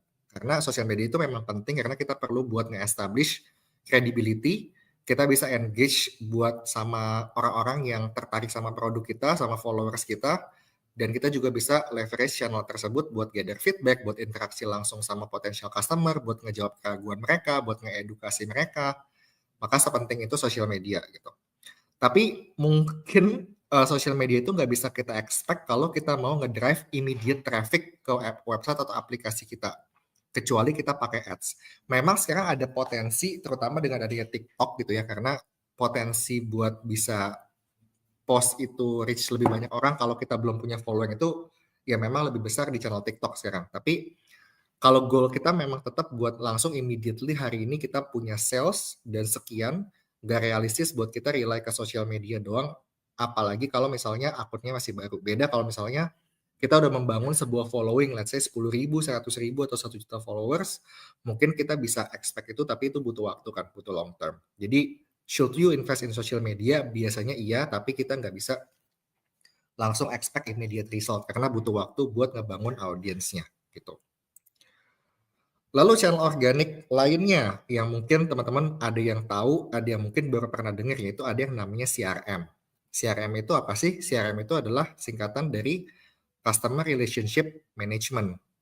Goal dari CRM ini adalah ngebangun communication sama potential audience, terutama sama orang yang udah jadi database dari sebuah perusahaan. Makanya biasanya bentuk komunikasinya itu lewat email. Jadi orang yang udah pernah subscribe newsletternya atau pernah bikin akun, atau push notification, jadi orang yang udah pernah download aplikasinya, karena kalau kita nggak download aplikasinya, kita nggak bisa dapat push notification dari brand tersebut, atau mungkin SMS, atau mungkin live chat gitu ya. Jadi mostly addressing existing kontak atau existing customer gitu. Salah satu biggest channel yang paling umum dipakai di CRM adalah email marketing dan biasa push notification. Dua ini yang biasanya paling sering teman-teman dapat juga, I believe ya. Kalau teman-teman lihat sekarang ke handphone teman-teman dan lihat notification, I believe dalam satu hari mungkin masuk puluhan gitu ya push notification dari berbagai aplikasi. Begitu juga email, kalau teman-teman buka email teman-teman dan buka bagian promotion, I believe teman-teman bakal nerima puluhan email mungkin per hari. Dan kalau kita bagi tipe campaign dari CRM ini, kita bisa split jadi dua, yaitu ada yang bentukannya itu newsletter, ada yang bentukannya itu drip. Nanti kita bakal bahas masing-masing newsletter itu artinya apa, drip itu apa, gitu ya. Cuma kalau kita bicara CRM, big misconception-nya biasa orang langsung pikir, oh CRM itu ya email, orang bakal ngirim email. Tapi sebetulnya CRM itu nggak related cuman ke email, tapi bisa juga lewat channel lain kayak push notification, SMS, live chat, banner yang teman-teman dapat ketika buka sebuah aplikasi, itu juga adalah bentuk CRM gitu. Kalau kita bicara soal summary-nya, scalability-nya high gitu ya, selama kita punya banyak kontak, kita bisa nge-reach ke mereka, dan kalau misalnya kita bisa ngumpulin kontak atau database email atau mungkin nomor handphone atau mungkin download aplikasi yang tinggi, maka kita bisa nge-scale channel ini. Jadi scalability-nya cukup tinggi. Kalau dari segi CAC, customer acquisition cost, kenapa di sini ada high di short term dan low di long term? Jadi gini, ketika kita bicara customer relationship management, investment itu bukan di iklan, bukan di budget iklan, tapi biasa investment itu di tools CRM-nya. Jadi misalnya buat bisa ngirim sebuah email marketing ke langsung 10.000 orang atau 100.000 orang, biasa itu tuh pakai sebuah tools yang namanya tools CRM. Banyak banget tools CRM, kayak misalnya yang paling umum dipakai buat email marketing, contohnya misalnya Mailchimp. Atau mungkin tools-tools lain yang cukup terkenal kayak misalnya mau Engage. Atau mungkin ada tools-tools lain juga, banyak lah gitu. Tapi kenapa kayaknya itu high in the short term? Karena investasi dari segi tools-nya itu biasanya cukup lumayan gitu. Tapi kenapa bisa low dari segi long term? Ya simply karena kalau misalnya kita udah punya banyak kontak dan kita bisa udah tahu gimana cara nge-offer yang tepat, biasanya cost tools-nya tadi tuh udah sangat amat minim dibanding sama purchase atau pembelian yang bisa didapatkan. Sama juga selain email tadi, kalau kita bicara push notification, ya kita butuh untuk nge-build si apps-nya, dan kita juga perlu tools CRM buat nge-manage si push marketing-nya tadi gitu. Nah, tadi kita bahas CRM itu bisa dibagi menjadi dua tipe. Terutama email itu bisa dibagi menjadi dua tipe, yaitu ada yang bentukannya newsletter, ada yang bentukannya itu drip atau nama lainnya biasanya automation. Bedanya apa sih? Newsletter campaign itu biasanya adalah campaign promosi yang dikirimkan gitu. Jadi kalau teman-teman misalnya dapat email dari sebuah brand yang nawarin, oh ada produk baru, atau mungkin nawarin buat ngelakuin pembelian, atau mungkin ngepromosiin sebuah produk, maka biasanya itu bentukan emailnya itu newsletter campaign. Jadi bentukannya itu campaign yang dikirim satu kali dan tujuannya biasanya either buat orang ngelakuin pembelian atau mungkin sifatnya buat mengedukasi gitu. Dan itu biasanya dikirim nggak berdasarkan action seseorang. Jadi ya kalau misalnya kita udah pernah daftar di sebuah website atau aplikasi, misal teman-teman daftar di atau mungkin bikin akun di Tokopedia, sewaktu-waktu teman-teman bisa dapat promosionalnya. Misalnya lagi ada campaign misalnya 12-12, dia bakal ngirimin promotionnya itu apa gitu. Nah, bedanya sama drip campaign, oh ya mungkin contohnya dulu ya, kayaknya kalau contohnya teman-teman pasti bisa buka email teman-teman dan ngelihat banyak banget email yang bentukannya itu newsletter, yang bentukannya kayak promotion nih, misalnya Sayur Box ngasih newsletter ada yang baru, apa aja sih yang baru gitu, atau mungkin di sini Sosiola ada sebuah special promotion dia akan ngirim, atau mungkin di sini tiket.com ada spesifik promotion di tanggal tersebut, dia bakal ngirimin email yang bentukannya itu newsletter atau lebih ke promosional. Nah, ada bentuk email kedua yang bentukannya itu drip campaign. Drip campaign itu biasa adalah email yang dikirimkan setelah orang itu ngelakuin sebuah action gitu. Jadi kalau newsletter itu, kalau kita ada di database sebuah bisnis tersebut bisa ngirimin kita promotional email sewaktu-waktu tanpa action yang di-trigger oleh kita. Jadi out of nowhere, mungkin kayak tadi tiket.com misalnya tiba-tiba ngirim, oh promosi di bulan April misalnya. Tapi kalau drip campaign ini, itu di-trigger oleh sebuah action yang kita lakuin. Misalnya kita daftar di Spotify di sini gitu ya. Kita baru beli premium account, maka dia bakal otomatis ngirimin kita email selamat datang di premium duo misalnya. Atau mungkin misalnya contoh drip email lain, kita tuh bikin akun di sebuah aplikasi atau kita download aplikasi, tapi kita udah 3 bulan nggak buka aplikasinya. Nah, itu tuh bisa di-track oleh CRM tools, dan dia bisa bikin automation atau drip campaign ketika orang tersebut ngelakuin action ini, maka dia bakal dikirimin sesuatu. Contohnya tadi, orang ngelakuin action, dia sign up atau dia login. Lalu dia 3 bulan nggak ngelakuin any action, itu bisa nge-trigger sebuah campaign yang bakal ngirimin misalnya kayak we miss you, atau mungkin ada voucher khusus buat kamu, bentukannya reactivation gitu ya. Itu namanya drip campaign. Jadi beda utamanya adalah kalau drip campaign itu biasa ada triggernya. Kayak gini nih, misalnya tiba-tiba dapat email, we miss you, let's hang out again, yang di-trigger sama action kita itu, kita udah login tapi kita nggak pernah login dalam waktu sekian minggu atau sekian bulan misalnya. Atau misalnya kita baru subscribe ke sebuah newsletter, maka biasanya bakal ada drip campaign yang ngasih tahu selamat Anda telah bergabung, nikmati sekian atau mungkin explore produk apa, itu bentukannya itu drip campaign. Atau mungkin contoh lain, teman-teman baru daftar mini course lalu dapat email jangan lupa join Discord, ya itu juga bentukannya drip campaign karena di-trigger sama action yang kita lakuin gitu. Nah, mungkin karena kita udah belajar tadi ada yang bentukannya newsletter, ada yang bentukannya drip email. Kalau dari 2 contoh ini, yang kiri email yang kiri sama email yang kanan, yang A sama yang B, menurut teman-teman dari 2 email ini yang mana sih yang newsletter gitu? Mungkin teman-teman boleh chat di komen apakah yang A atau yang B. Ayo, aku kasih waktu buat teman-teman bisa cek. Yang kiri itu bentukan emailnya ini nih. Jadi kayak ada discount deadline this Friday gitu ya, ada promotional di sini CTA-nya buat register. Sedangkan yang kanan di sini kelihatannya email dari Netflix. Kalau aku tebak di sini emailnya itu karena si Jim ini tuh udah pernah subscribe dan dia udah unsubscribe, maka di sini dikasih email yang bentukannya itu buat join Netflix lagi gitu. Oke, kalau aku lihat kayak mostly pada jawabnya bener ya. So, good job teman-teman. Jadi yang newsletter itu yang kiri gitu ya, sedangkan yang kanan karena ini di-trigger oleh action orang udah unsubscribe, maka yang kanan itu bentukannya drip email, sedangkan yang kiri bentukannya itu promotional email atau newsletter gitu. Nah, kapan sih kita masih invest di CRM gitu ya, especially email marketing? Mungkin gambaran besarnya adalah biasanya tuh ketika sebuah bisnis baru launching nih, teman-teman baru bikin sebuah misalnya laundry atau mungkin bikin sebuah produk clothing wear gitu ya. Biasanya kalau kita baru bangun sebuah brand, audiensnya itu masih kecil. Sehingga ketika audiensnya masih kecil, biasanya agak jarang sebuah company itu langsung invest di CRM. Tapi ketika audiensnya itu udah punya database, dia itu udah punya banyak pembelian, biasanya baru dia mulai invest ke CRM gitu. Jadi kapan sih masih invest di CRM?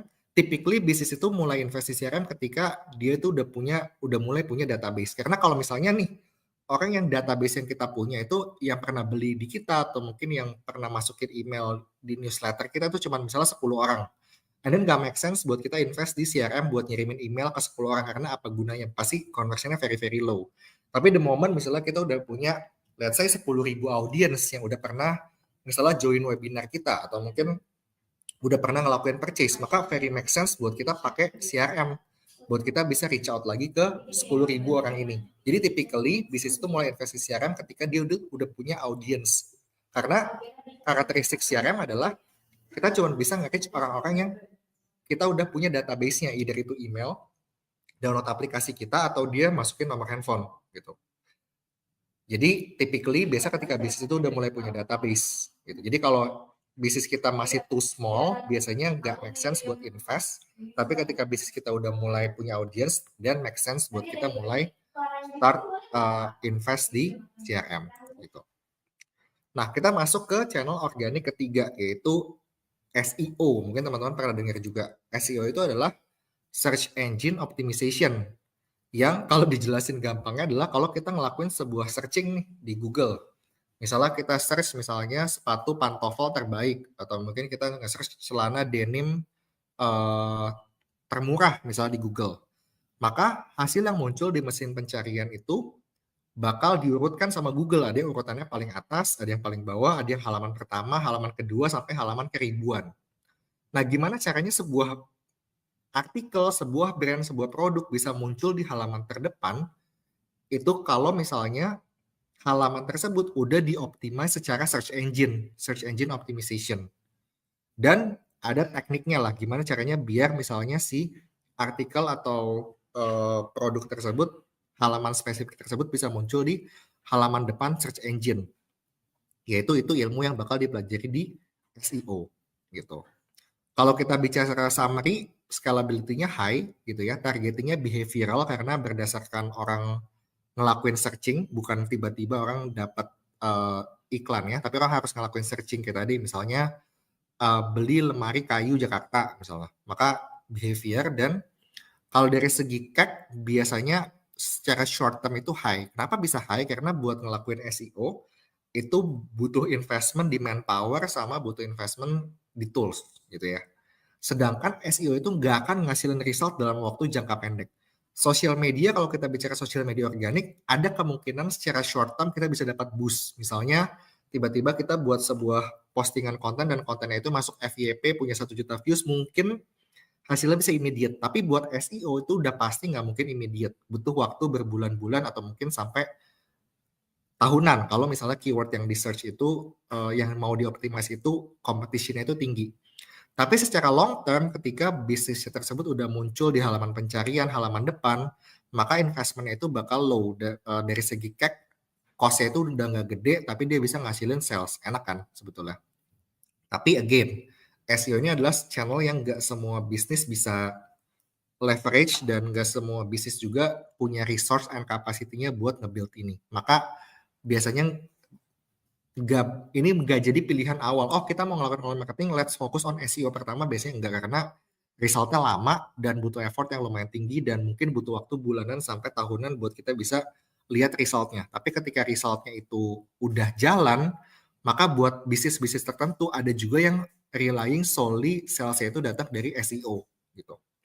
Contoh SEO itu kayak gimana gitu ya, kalau kita ngelakuin sebuah searching di Google, yang muncul di atas itu biasanya sponsor, which is ini bukan SEO tapi ini iklan. Tapi bagian result yang nggak ada tulisan sponsornya, itu biasanya adalah hasil SEO. Contohnya kita nge-search penginapan ramah anak di Jogja, maka yang muncul paling atas Traveloka nih gitu ya. Lalu nanti kalau kita masuk, for sure nanti dia bakal nge-promosiin hotelnya dan link buat booking hotelnya gitu ya. Jadi SEO itu nggak cuman buat datengin traffic doang orang masuk website, tapi in general biasanya bakal di-leverage buat ngepromosiin produknya juga dalam artikel tersebut gitu. Dan gimana caranya Traveloka bisa muncul di dalam search engine ini dan muncul paling atas? Ya karena halaman tersebut udah dioptimize dari segi search engine, baik secara on page atau off page. Nah, buat detailnya gimana sih? Itu butuh waktu ya teman-teman buat belajar itu. Dan for sure itu bakal diajarin juga di full stack programnya Revoyu di modul SEO. Jadi kalau buat teman-teman yang penasaran lebih lanjut kayak gimana, teman-teman bisa juga buat satu, teman-teman bisa searching lebih lanjut, dan kedua teman-teman bisa juga daftar ke full stack programnya Revoyu buat belajar spesifik channel tadi, social media, search engine optimization, dan lain-lain gitu. Search engine itu sekarang nggak terbatas cuma di Google. Kalau kita bicara mungkin behavior 5 tahun, 10 tahun lalu, search engine optimization itu ya mostly di Google. Tapi sekarang behavior orang itu juga udah berubah. Dimana terutama buat Gen Z, mungkin dia mau cari tahu soal misalnya kafe di Gading Serpong. Atau mungkin misalnya mau cari hotel terbaik di Bali misalnya. Sometimes yang di search itu udah nggak Google lagi, tapi yang di search itu bisa di TikTok. Sometimes for aku pun juga kayak pengen nyari misalnya rekomendasi kafe, sometimes aku juga nggak searching di TikTok karena bisa lihat langsung kan kayak kafenya itu bentukannya kayak gimana. Maka search engine optimization itu udah nggak rely on fully Google lagi, tapi udah masuk ke sosial media juga kayak TikTok, or even sekarang yang lagi ngetren search engine optimization itu dilakuin di AI kayak ChatGPT. Jadi berusaha gimana caranya ketika orang nge-search atau nge-prompt di ChatGPT, let's say misalnya saya lagi cari bla bla bla atau mungkin saya butuh tools buat nge-solving problem ini, tools apa yang direkomendasikan. Jadi dia bisa di-mention oleh AI sebagai urutan atas. Itu even udah nyampe masuk ke situ. Jadi ilmu SEO bakal terus berkembang dan ranahnya udah mulai melebar juga gitu. Dan teman-teman bisa bayangin kalau misalnya orang nge-searching keyword yang sangat amat relevan ke bisnis teman-teman. Misalnya teman-teman punya hotel di Bali, let's say gitu ya. Dan ketika orang nge-searching di TikTok, rekomendasi hotel terbaik di Bali, teman-teman punya konten muncul, teman-teman bisa bayangin efeknya segede apa buat ngasilin conversion dan sales di bisnis kita gitu. Jadi SEO ini adalah tools yang powerful, skill yang powerful, cuma memang butuh investment buat kita bisa uh, own channel itu gitu. Kapan kita perlu invest di SEO? Tadi udah ada beberapa kisi-kisinya gitu ya. Kalau kita punya resource buat invest di long term, without expecting immediate result, we should invest. Tapi kalau kita nggak punya resultnya, kita nggak punya kesabarannya, kita nggak punya resource-nya, dan jawabannya adalah tidak gitu. Dan biasanya teknik buat nge-decide juga apakah worth it buat invest di SEO atau enggak adalah starting dari SEM, yaitu starting dari yang berbayar dulu. Jadi misalnya kita lagi consider apakah bisnis kita itu bisa profit dengan muncul di halaman depan Google dengan keyword misalnya beli jaket kulit hitam. Instead of kita invest 6 bulan, 1 tahun buat kita bisa muncul di halaman depan, kita bisa start dulu dengan kita pasang iklan, misalnya di Google, dengan keyword tadi, beli jaket kulit hitam. Kalau ternyata dari Google Search Engine Marketing tadi yang berbayar itu kita bisa profit, maka itu ngasih signal buat kita start invest juga di keyword tersebut. Gitu. Jadi approach yang dipakai sometimes gitu, coba dulu yang berbayar, kalau ternyata hasilnya oke, and then biar kita nggak terus-terusan bayar, kita invest SEO-nya. Gitu. Nah, kita masuk ke part 2. Tadi kita udah kupas channel-channel yang organik gitu. Tadi ada social media marketing, ada CRM dalam bentuk email atau push notification. Lalu kita juga bahas soal SEO. Sekarang kita mau masuk ke channel-channel yang sifatnya berbayar. Gitu. Yang pertama ada SEM atau Search Engine Marketing. Nah, ini masih related nih ke SEO tadi. Tapi bedanya kalau SEO tadi kita ngoptimize sebuah konten atau artikel di dalam website kita biar muncul di depan dan butuh waktu. Kalau search engine marketing ini kita bisa immediately bikin ketika orang nge-searching sebuah keyword di Google misalnya jual koi, maka langsung muncul di bagian atas dan itu bakal ada label sponsored atau ad-nya gitu. Kalau kita summary, scalability-nya bisa dibilang cukup tinggi, terutama kalau misalnya keyword yang kita target itu lumayan banyak yang nyari. Kalau kita mau targetin jual koi dan search volume itu satu hari ada 1 juta, maka kita bisa nge-scale budget iklan kita sampai nge-reach 100% dari orang yang nge-search si keyword tadi gitu. Targetingnya behavioral karena kalau tadi bedanya behavior sama demografi kan behavior itu orang ngelakuin action dulu kan, dan di sini ketika kita ngiklan di search engine marketing, kita butuh orang nge-searching sesuatu, maka behavioral, dan CAC-nya sebetulnya tergantung sih, bisa low, bisa mid, bisa high, tergantung sama effectiveness-nya. Apakah kita harus invest di SEM? Kalau misalnya bisnis yang kita promote itu terutama cocok banget ketika orang butuh dia nyari. Contohnya misalnya kalau aku punya bisnis yang bentukannya itu location, misalnya kayak dokter gigi Jakarta, let's say, atau mungkin dokter gigi terdekat atau dokter gigi Sunter, maka mungkin make sense buat invest di SEO karena pencariannya bakal sangat aman relevan dengan hasilnya. Atau mungkin nggak harus sespesifik itu juga sih. Misalnya kita ngiklanin jasa custom furniture, misalnya kayak lemari custom Jakarta. Maka orang yang ngelakuin searching lemari custom Jakarta, for sure dia bakal punya intent yang cukup oke buat dia bisa nge-explore dan beli. Maka make sense buat invest di SEM. Tapi kalau misalnya bisnis kita itu totally new, kayak nggak pernah ada sebelumnya gitu ya. Misalnya tahun 2000 misalnya sebuah produk misalnya vape belum ada gitu, tapi kita udah punya produknya dan kita ngebit buat keyword orang nge-search vape, mungkin ya nggak make sense karena nggak ada orang yang melakukan pencarian produk tersebut, melakukan pencarian keyword tersebut. Jadi kalau produknya itu very new dan very inovatif dan orang nggak ngelakuin searching di Google, for sure nggak make sense buat kita target itu di SEM. Atau mungkin ketika keywordnya itu udah terlalu kompetitif.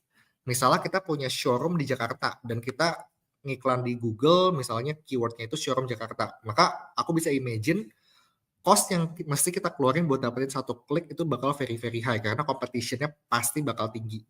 Gitu. Jadi sebetulnya general rule-nya balik lagi, kalau misalnya cost kliknya itu tinggi, tapi kita bisa dapat conversion rate yang oke. Misalnya nih, buat dapat satu klik ke website kita itu butuh keluar kos 10.000, semahal itu. Tapi dari 10 orang yang klik, ada satu orang yang beli dan pembeliannya kata-kata senilai 10 juta. Maka make sense gak kita invest di SEM? Make sense dong, karena meskipun orang yang masuk ke website kita itu kliknya mahal, tapi intensi mereka beli itu tinggi, dan ketika mereka beli, product value itu tinggi, sehingga meskipun cost buat datengin customer atau datengin orang ke website itu mahal per klik, tapi karena revenue yang dihasilkan tinggi, maka make sense gitu. Tapi let's say misalnya kita jualan kaos polos harga 50.000, lalu kita nge-bid keyword di Google, misalnya orang nge-searching beli kaos polos, iklan kita muncul nih. Lalu kalau orang ngeklik, cost-nya itu 10.000 misalnya. Sedangkan harga produknya 50.000 dan orang rata-rata cuma beli satu, maka mungkin nggak make sense gitu. Jadi nggak semua marketing channel itu bisa applicable ke semua produk, tergantung apakah balik lagi CAC-nya itu make sense atau enggak di channel tersebut gitu. Oke, tadi itu yang pertama paid marketing SEM. Jadi intinya sih kita ngiklan di sebuah search engine sehingga ketika orang nge-search sebuah keyword, iklan kita muncul di paling atas dan kita juga bisa setting up kita itu mau muncul kalau orang nge-searching keyword apa aja gitu. Next paid channel social media paid gitu ya. Ini juga kayaknya teman-teman cukup familiar pasti kalau lagi nge-scroll social media pasti bakal nongol iklan apapun gitu ya, baik dari iklan yang umum kayak skincare, baju atau mungkin sampai ke iklan yang lebih niche kayak misalnya jasa atau mungkin apapun gitu. Intinya social media paid perbedaannya dengan organik adalah kalau organik kita cuma bisa nge-reach limited person, baik orang yang follow akun kita atau mungkin orang yang masuk ke explore page konten kita masuk ke explore page orang. Tapi kalau social media paid kita bisa nentuin iklan kita itu mau ditampilkan ke berapa banyak orang dengan budget berapa. Kita bisa nentuin demografiknya itu seperti apa. Kayak tadi kita udah go through juga, kita mau spesifik orang yang tinggal di Jakarta doang. Atau mungkin dia woman usia 25 sampai 35 karena kita mau promosiin sebuah parfum yang khusus untuk wanita misalnya. Atau mungkin kita mau targeting orang yang let's say punya interest kepada hal-hal tertentu. Punya interest ke fashion, lifestyle, atau mungkin orang tersebut masuk ke kategori purchasers di dalam Facebook itu juga bisa. Jadi targetingnya itu bentukannya demografik karena kita nentuin orang seperti apa yang mau kita tampilin iklan kita. Scalability-nya biasanya super high karena platform kayak Instagram dan TikTok usernya itu sangat banyak sehingga kita bisa reach banyak banget orang. Dari segi CAC balik lagi bisa low, bisa medium, bisa high tergantung sama effectiveness dari iklan kita. Kalau kita bahas iklan ya biasanya konten yang muncul di feed atau di story dan biasanya muncul ada tanda sponsor gitu ya dekat dari kontennya, maka itu adalah konten iklan. Dan placementnya itu bisa banyak. Placementnya itu misalnya di Instagram, bisa di feed, bisa di story, bisa di reels, bisa juga di kolom kayak di samping gini di chat juga kadang muncul gitu. Dan kita bisa nge-setting apakah misalnya iklan kita cuma mau muncul di story atau di feed atau mungkin cuma di specific placement, dan kita juga bisa ngeset iklannya itu running dari tanggal berapa sampai tanggal berapa. Kita bisa ngeset juga misalnya kita mau cuma tampil di jam berapa aja, itu juga bisa gitu. Kapan kita masih invest di social media paid? Biasanya hampir 100% jawabannya iya sih, karena ketika sebuah brand mulai mau ngelakuin activity online marketing, terutama paid, biasanya yang nomor satu adalah si social media ini dan search engine biasanya. Karena biasanya brand kita bakal punya targetnya di sosial media, kecuali bisnis kita itu super niche gitu ya, yang nggak make sense buat 99% orang. Maka a bit hard buat ngetargetin itu di sosial media, tapi biasanya sebuah bisnis rata-rata masuk. Misalnya contohnya niche itu gimana sih? Misalnya bisnis kita itu spesifik cuman buat mega corporate. Misalnya kita punya apa ya? Misalnya legal service tapi cuman buat big corporates, atau mungkin kita punya AI design agency tapi spesifik lainnya itu cuman very big corporate, atau mungkin bisnis kita tuh sifatnya very B2B. Misalnya kita punya software spesifik buat bisnis, maka bakal lebih sulit buat nge-target audiens yang tepat via sosial media karena audiensnya itu sangat spesifik gitu ya. Maka agak sulit gitu. Tapi kalau bisnis kita itu lebih relevan ke mass market, misalnya nawarin sebuah produk gitu ya, misalnya charger mobil atau mungkin jasa kayak misalnya apa sih, misalnya les-lesan atau mungkin even sebuah bootcamp, maka biasanya akan ada marketnya di dalam sosial media. Maka biasanya most of the time bisa untuk invest di sosial media dan dianjurkan, tapi kecuali tadi, satu misalnya bisnis kita itu target marketnya very niche, itu bakal lebih sulit karena di sosial media kita nggak bisa target yang very very very spesifik kayak misalnya cuman orang yang kerja di corporate A, itu nggak bisa gitu. Atau mungkin no-nya ya ketika misalnya SEM kita, search engine marketing kita itu udah very profitable sehingga kalau kita compare sama social media paid kita jauh lebih mahal, jadinya ya mungkin lebih make sense buat invest di channel lain. Tapi biasanya ketika bisnis go online dan appeal to mass market, biasanya social media paid itu bakal jadi channel yang oke buat dicoba. Lalu channel selanjutnya display advertising. Display advertising itu apa? Biasanya itu munculnya iklannya itu di dalam sebuah website atau mobile app. Kalau teman-teman masuk ke sebuah website berita, kayak Detik atau Kompas, biasa kan akan ada muncul tuh iklan dalam kolom-kolom gitu kan. Biasanya sebuah website itu bisa dimasukin tools sehingga bisa nampilin iklan dari Google Display Network. Dan website-website kayak berita ini yang biasanya paling utama. Jadi kalau teman-teman nge-browsing sebuah website dan kanan kiri atas bawah iklan nih, biasanya itu iklan yang muncul di Google Display Network atau Ad Network. Karena Ad Network itu nggak cuma Google, ada juga Ad Network lain, meskipun yang paling umum adalah Google gitu. Contohnya teman-teman ngelakuin speed test gitu ya, mau ngecek internet lagi bagus atau enggak, muncul di kiri iklan hosting, atau mungkin iklan yang di kanan dari donation ini. Nah, biasanya ini iklan yang muncul dari Ad Network. Jadi dia munculnya itu placementnya di website-website atau aplikasi gitu. Contohnya juga kayak gini, kita lagi browsing, tiba-tiba muncul out of nowhere iklan pop-up, itu juga biasanya dari Ad Networks gitu. Kapan invest di display ad? Sebetulnya display ad ini biasanya nggak jadi pilihan utama ketika kita mulai beriklan, kecuali satu, targeting kita tuh super broad, semua orang bisa nyantol, maka mungkin make sense untuk display ad, atau kita mau ngeprioritasin awareness, karena display ad ini cost buat tayangnya itu jauh lebih murah dibanding social media marketing biasanya gitu. Tapi kapan jangan coba display ad? Kalau kita belum coba channel online marketing lain kayak Facebook Ads atau YouTube Ads atau Google Ads, biasanya kita bakal nyobain itu dulu. Tapi kalau misalnya itu semua udah dan kita mau coba expand buat nge-reach new audience dan mungkin pakai display ad itu make sense. Gitu. Oke, mungkin to recap sebelum masuk ke part 4 gitu ya. Tadi kita udah bahas, aku bakal go through very quickly lagi buat teman-teman recap sekali. Tadi kita udah bahas organic channel gitu ya. Lalu kita udah bahas juga paid channel, specifically paid channel ada apa aja. Tadi ada SEM, yaitu kalau kita searching Google dan muncul atau search engine dan muncul sponsor, maka itu adalah search engine marketing. Dan biasanya cost-nya itu ketika orang klik baru kita kena charge cost-nya. Beda sama push marketing kayak Facebook atau Instagram Ads, itu biasa ketika iklannya itu muncul tanpa kita klik atau kita ngelakuin any action, itu udah berbayar. Tapi kalau pull ads atau search engine marketing, ketika kita klik biasanya baru kita bakal sebagai advertiser bakal dikenakan cost. Kapan kita perlu invest di SEM? Kalau misalnya bisnis kita itu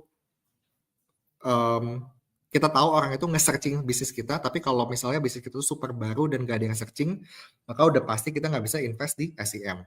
Lalu social media paid, tadi kalau kita bahas semacam kayak Facebook Ads, TikTok Ads, YouTube Ads, itu semua masuk ke dalam social media ads. Dan in general, biasanya hampir semua bisnis itu bisa pakai social media ads dan harusnya bisa profitable selama satu, memang ada marketnya, dan kedua memang offering dan iklannya itu oke gitu. Tapi kalau misalnya bisnis kita itu target marketnya very very spesifik, misalnya kita nawarin jasa waste management misalnya, itu bakal sulit buat kita bisa reach audience yang tepat di social media. Lalu tadi terakhir, display advertising, iklannya itu munculnya biasanya di platform atau website atau aplikasi gitu ya, dan karakteristiknya itu biasa dia buat tampilnya itu lebih murah, tapi lebih nggak tertarget, sehingga biasanya agak jarang buat jadi main channel buat sebuah bisnis. Rata-rata itu adalah sebuah supporting channel buat nge-raise awareness atau buat nge-reach audience baru beyond social media atau search engine gitu. Nah, masuk ke part terakhir yaitu AI utilization for digital marketing gitu ya. Kalau teman-teman ya sekarang yang topik yang paling hot apa sih? Biasa banyak banget yang bahas AI gitu. Kalau kita buka YouTube, banyak banget tutorial soal AI atau mungkin update soal AI baru. Dan update-update AI itu munculnya udah bukan kayak tahunan lagi, bahkan even tiap minggu atau tiap bulan ada aja update-update soal AI yang lumayan menarik. Kayak GPT ngeluarin versi baru, tiba-tiba GPT yang kemarin lumayan ramai tuh ya, dia ngeluarin image generation yang jauh lebih canggih sekarang, sehingga lumayan banyak kemarin yang mulai langsung bikin meme pakai chat GPT image generation, bikin ngeubah foto jadi bentukan kartun dan lain-lain. Maka ya AI ini lumayan jadi big thing dan for sure ini bakal di leverage juga di digital marketing. Tapi specifically apa aja sih ya part digital marketing yang paling umum dan paling basic sekarang nge-leverage AI. Kita bakal go through a bit. Yang pertama buat research dan brainstorming gitu ya. Ketika kita ngelakuin sebuah online marketing, pasti kita bakal ngepromosiin sesuatu atau kita bikin sebuah campaign. Kalau dulu sebelum ada AI, ada LLM, prosesnya biasa kita mulai brainstorm sendiri nih. Apa sih mungkin messaging yang cocok nih buat produk ini, atau mungkin kita mau ngambil angle campaign itu kayak gimana, kita bakal brainstorming, discussion gitu ya. Sekarang dengan ada GPT, dengan ada AI lain, DeepSeek dan lain-lain, biasanya proses research dan brainstorming itu nggak mulai from scratch, tapi kita bisa mulai dari exploring lewat AI dulu. Contohnya di sini misalnya aku mau ngepromosin sebuah produk parfum yang namanya Skinwalker. Maka instead of out of nowhere nge-brainstorm sendiri, mendingan masukin GPT atau masukin AI lain, generate ads idenya dulu gitu ya, target audiensnya siapa, language and tone-nya kayak gimana, even sesimpel ini tanpa direction, biasa bakal muncul konsep-konsep yang lumayan oke. Dan out of konsep-konsep yang dikeluarin, kita bisa pilih kira-kira yang mana sih yang menarik, lalu kita coba ngembangin dari sana. Jadi nggak selalu outputnya langsung kita pakai, tapi biasanya akan ada konsep-konsep yang menarik yang kita bisa pakai sebagai landasan awal buat kita nge-launching si campaign-nya gitu. Jadi for sure AI ini ngebantu banget dalam proses research and brainstorming ketika kita mau ngepromosin sesuatu. Lalu selain buat research, next step-nya apa sih? Oke, kita udah tahu kita mau nge-launching campaign ini. Maka next-nya pasti kita butuh sebuah kreatif aset yang bakal kita pakai buat nge-iklanin atau ngepromosiin produk atau jasa kita. Kalau dulu for sure prosesnya, oh kita udah tahu konsepnya, kita bakal bikinin briefnya dan kita bakal minta seseorang buat ngedesain si kreatif asetnya gitu. Tapi sekarang dengan adanya AI, banyak banget AI buat generate image, even buat nge-generate iklan kayak yang di kanan ini, sebuah konsep misalnya iklan buat Adidas spesifik, misalnya kita mau nampilin bentukannya itu kayak piramid dan ada tulisannya, itu bisa from end to end itu via prompting gitu. Jadi misalnya di sini kita mau bikin iklannya, kita prompting, kita bikin ultra realistic image buat Adidas ad campaign, title-nya apa, kita bisa deskripsiin image-nya itu ada female runner capture in mid-stride running kayak gimana, ada logonya tapi kayak gimana, itu bisa kita even dengan prompting udah keluar iklan yang oke. Meskipun kalau dari pengalamanku 90% of the time bakal lebih better kalau kita punya reference image-nya gitu. Tapi sekarang dengan adanya AI kita bisa banget buat generate kreatif aset sendiri. Dan kalau teman-teman wondering juga gimana cara ngelakuin dan lain-lain, ini juga bakal diajarin di modul full stack Revoyu nih, karena selain ngajarin soal digital marketing, ada juga modul yang bakal ngajarin soal penggunaan AI buat digital marketing. Salah satunya adalah AI untuk nge-generate kreatif aset kayak gini. Next, setelah kita punya image kreatifnya, biasa kita bakal butuh kontennya juga. Kontennya itu bisa berbagai macam gitu ya, dalam bentuk caption, atau mungkin kita mau bikin sebuah artikel yang SEO friendly. Kita bisa banget juga buat leverage AI. Contohnya kayak gini nih, buat kita mau bikin sebuah artikel soal digital marketing metrics contohnya. Kita bisa bikin promptingnya act as SEO content writer, kita mau bikin artikel, title-nya apa, kita bisa ngasih instruksi yang relevan. Contohnya satu, pertama sebelum bikin artikelnya, research dulu nih top 5 Indonesian artikel yang currently ranking, analyze struktur, tone, key points-nya seperti apa. Lalu kedua, bikin draft-nya, dan strukturnya harus SEO optimized dengan kriteria ada headingnya, definition, dan lain-lain, target audiensnya siapa. Maka dari prompting ini, AI udah bisa buat nge-generate artikel dengan struktur yang oke banget menurutku. Jadi nggak cuman ngebahas soal apa itu ROAS dan CAC, strukturnya juga udah oke. Jadi apa itu ROAS, rumusnya itu apa, contohnya itu apa. Jadi buat content creation definitely adalah salah satu yang paling ke-help sekarang dengan adanya Gen AI gitu. Jadi kalau teman-teman tadi mungkin pengen explore karir sebagai digital marketer, tapi satu mungkin belum ada experience atau memang nggak ada basic design skill, sekarang dengan adanya AI buat generate image itu udah ngebantu banget. Even buat nge-generate video pun sekarang udah lumayan oke dan kedepannya bakal makin oke gitu ya. Bikin voice over juga udah bisa pakai AI. Lalu kalau teman-teman mikir, tapi aku nggak jago nih dalam bikin misalnya tulisan yang oke atau caption yang oke buat ngejual, AI basically sekarang bisa ngelakuin itu dengan sangat baik. Jadi skill-skill yang tadinya mungkin jadi penghalang itu udah bisa banget kita leverage AI buat nge-solve itu gitu. Lalu mungkin buat analytics juga salah satu contoh example-nya, misalnya kita udah nge-running campaign selama 2 bulan misalnya. Kita mau dapetin recommendation, basically apa sih harus di improve gitu ya. Kalau dulu ya butuh analytic skill, meskipun ya analytic skill sampai kapanpun itu bakal kepakai buat kita making decision. Tapi kalau misalnya analisa itu bentukannya simple, misalnya sesimpel kita mau AI-nya itu nge-evaluate campaign kita dan ngasih rekomendasi. Itu bisa banget juga buat kita provide basically matrix dari email kita, matrix dari campaign kita masukin GPT atau masukin AI lain, dan kita minta AI-nya buat nge-summarize performance-nya dan ngasih recommendation itu udah bisa. Contohnya kayak misalnya di sini ada data nih, ada performance campaign A sama campaign B, daily result-nya gimana, dia udah bisa mulai ngasilin summary-nya, performance highlight-nya apa campaign B outperform campaign A, karena ROAS-nya lebih tinggi, cost per conversion-nya lebih rendah, lalu recommendation-nya apa aja, reallocate budget ke campaign yang lebih oke, optimize campaign A buat dari segi kreatif sama targeting. Jadi dari segi analytics pun itu juga udah kebantu banget dengan adanya AI gitu. Jadi kalau teman-teman punya keraguan tadi, kira-kira aku ragu karena mau explore ini karena ada limitation ini, mungkin teman-teman bisa tanya juga apakah sebetulnya limitation tadi itu udah bisa ke-solve sama AI atau belum gitu. Karena sekarang AI udah nge-change everything termasuk salah satunya digital marketing. Dan ya mungkin to share sedikit, sekarang modul terbarunya Revoyu juga udah nge-incorporate pelajaran soal AI di dalam kurikulum ya, sehingga teman-teman juga bakal tahu gimana caranya nge-leverage AI buat nge-help pekerjaan teman-teman nanti sebagai seorang digital marketer gitu. Dan yang kalau kita bahas tadi itu baru ibaratnya baru scratch-nya gitu ya, dan kedepannya AI bakal nge-redefine marketing juga. Mungkin ini aku share salah satu tweet gitu ya, salah satu postingan di X bahwa sekarang capability AI itu udah jauh lebih tinggi dibanding yang tadi, dan kita bakal mengarah ke sana. Jadi penting juga teman-teman nggak cuman bisa skill digital marketing, tapi ngerti gimana caranya nge-leverage AI buat digital marketing. Karena kedepannya we can foresee, dan itu udah happening even dari sekarang, AI itu udah bisa ngelakuin beberapa pekerjaan secara end to end. Jadi bakal sayang banget kalau kita nggak upgrade skill AI buat pekerjaan kita sebagai digital marketer gitu.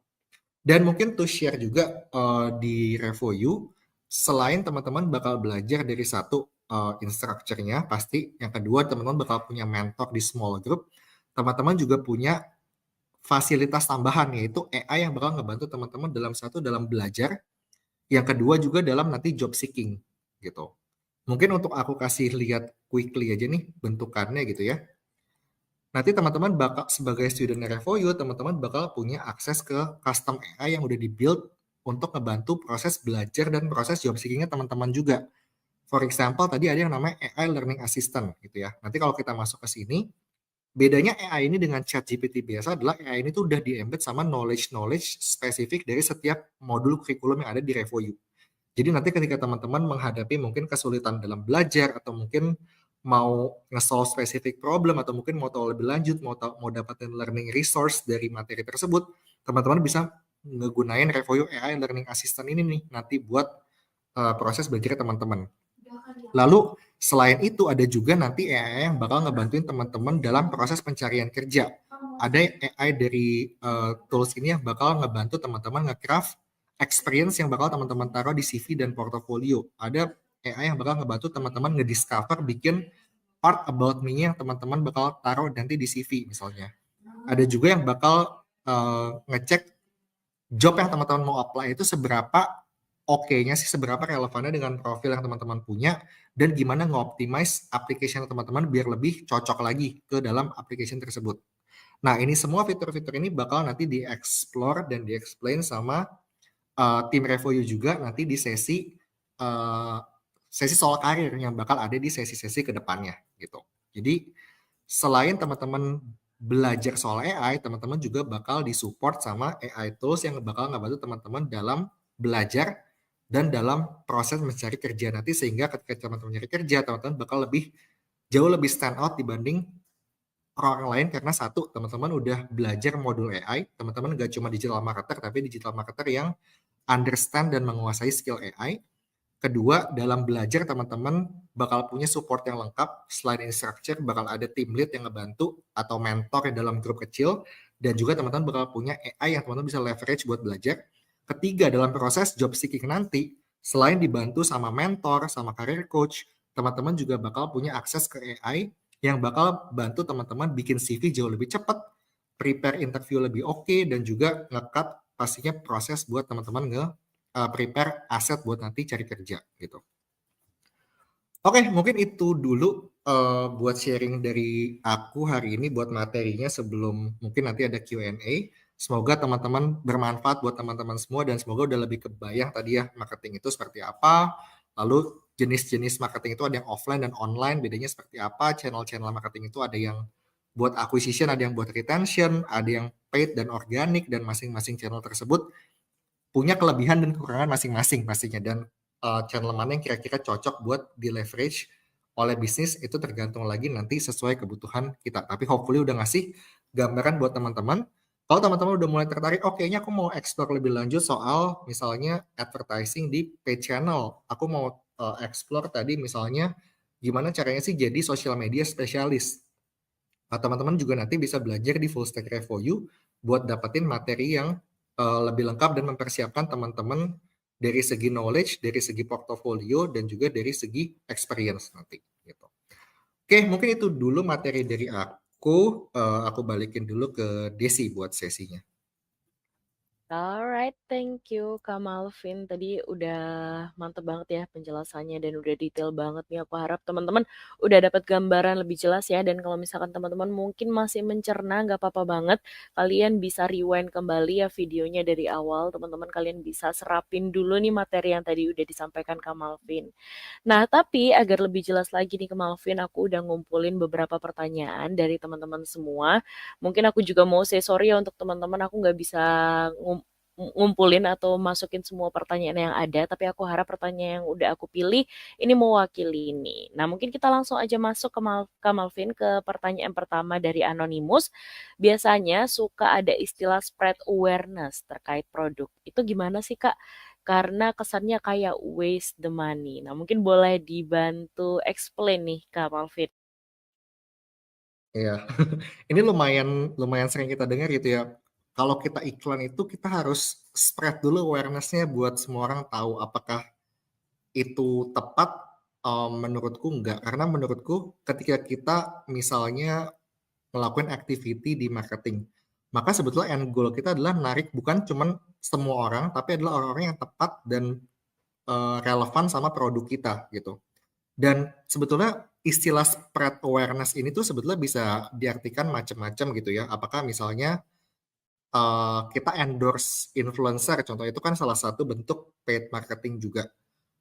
Di satu sisi memang kita bakal dapat awareness, yaitu followers dari influencer tersebut. Tapi end goal kita harus selalu buat making sure gimana caranya marketing budget kita itu ngasilin hasil yang optimal.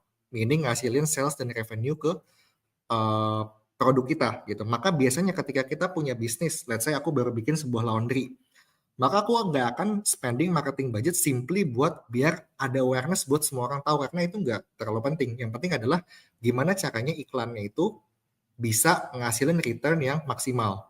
Dan ketika kita bikin activity di sosial media, apakah sesimpel bikin giveaway buat spread awareness itu efektif, bisa jadi enggak, karena bakal nge-track audiens yang nggak tepat. Yang paling penting adalah nge-track audiens yang tepat yang punya chance buat jadi potential customer kita gitu. Jadi sebetulnya konotasi spread awareness itu nggak selalu negatif, karena kalau kita memang ngelakuin marketing, salah satu impact baik direct atau indirectnya pasti bakal ada awareness, karena bakal ada orang yang lebih banyak yang tahu soal produk kita.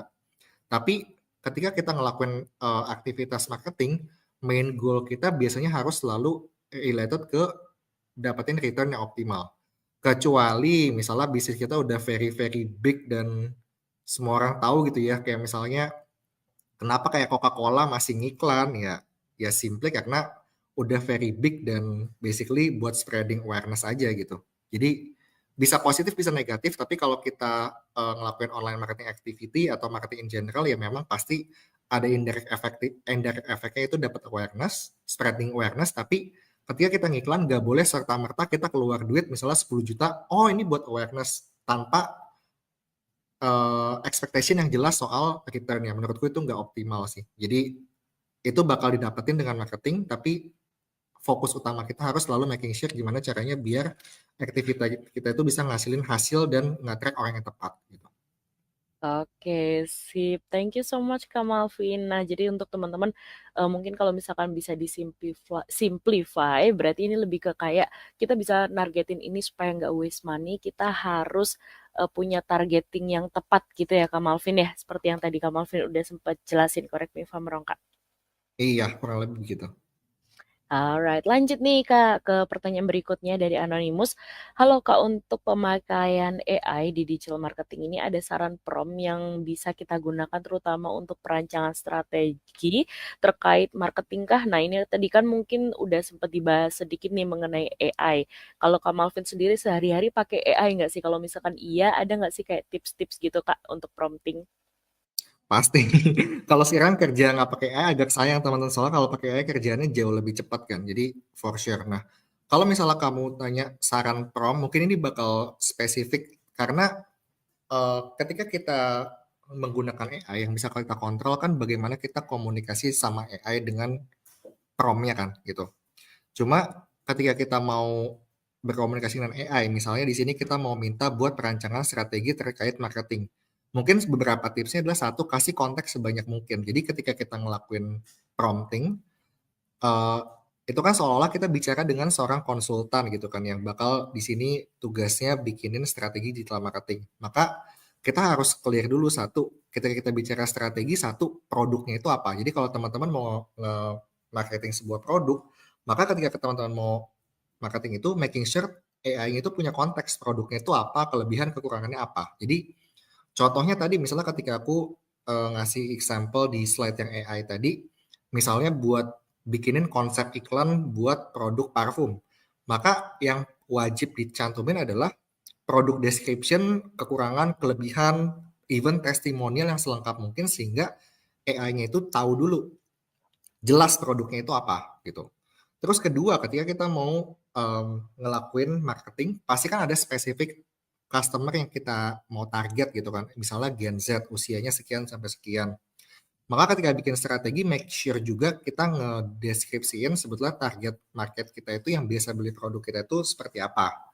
Jadi strateginya bakal lebih lebih tepat. Lalu ketiga, misalnya kita punya pas data, kita pernah ngiklan di Google atau mungkin kita pernah ngiklan di Facebook, kita punya datanya, maka kita juga bisa masukin ke AI buat jadi pertimbangan buat bikinin strateginya gitu. Kurang lebih itu, jadi satu tipsnya sebetulnya ngasih konteks sebanyak mungkin, kayak soal produk kita, soal target market kita, kelebihan kekurangan produk kita, biasanya orang belinya kayak gimana, dan lain-lain itu perlu dicantumin. Kedua mungkin, ini mungkin gak spesifik ke bikin strategi kali ya, tapi kalau teman-teman mau nge-prompt, karena kan ini kan saran prompt kan, kalau teman-teman bingung prompt yang oke itu kayak gimana, teman-teman bisa pakai ChatGPT juga buat generate prompt. Jadi teman-teman bisa juga masuk kayak GPT, lalu teman-teman tasnya itu bukan bikin strategi, tapi aku mau bikin prompt buat bikin strategi digital marketing, tolong bikinin promptnya, blablabla. Maka GPT juga bisa ngasilin prompt buat teman-teman pakai promptnya itu sebagai prompt buat ngasilin resultnya nanti. Kalau teman-teman bingung prom yang oke itu kayak gimana. Salah satunya yang bisa dilakuin juga adalah nge-prompting GPT buat result itu ngasilin prom, sehingga teman-teman nggak bingung nanti pas bikin promnya, kurang lebih kayak gitu. Oke, thank you so much Kak Malvina. Mungkin nih sebelum kita lanjut ke pertanyaan berikutnya untuk teman-teman yang mungkin masih awam banget nih Kak. Kan dari tadi udah ngedengerin istilah prom. Nah, mungkin boleh dijelasin sedikit nggak sih Kak, prom ini itu sebenarnya apa sih Kak gitu? Mungkin Oh iya, eh silakan Kak.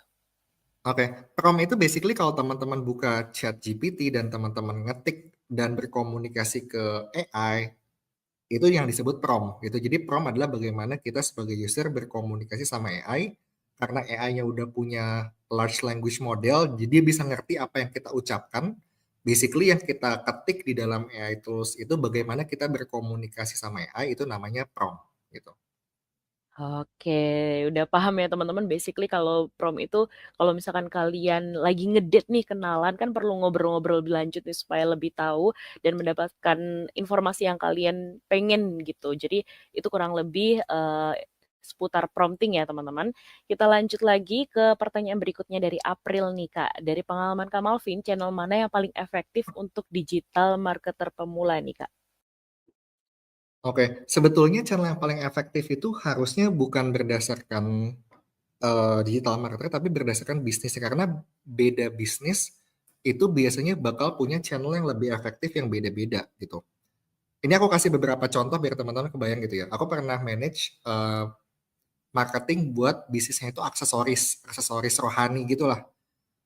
Channel yang paling efektif itu marketplace ads. Jadi kalau orang nge-searching di Shopee, di Tokopedia, produknya muncul, itu lebih profitable dibanding ngiklan di Facebook sama ngiklan di search engine gitu.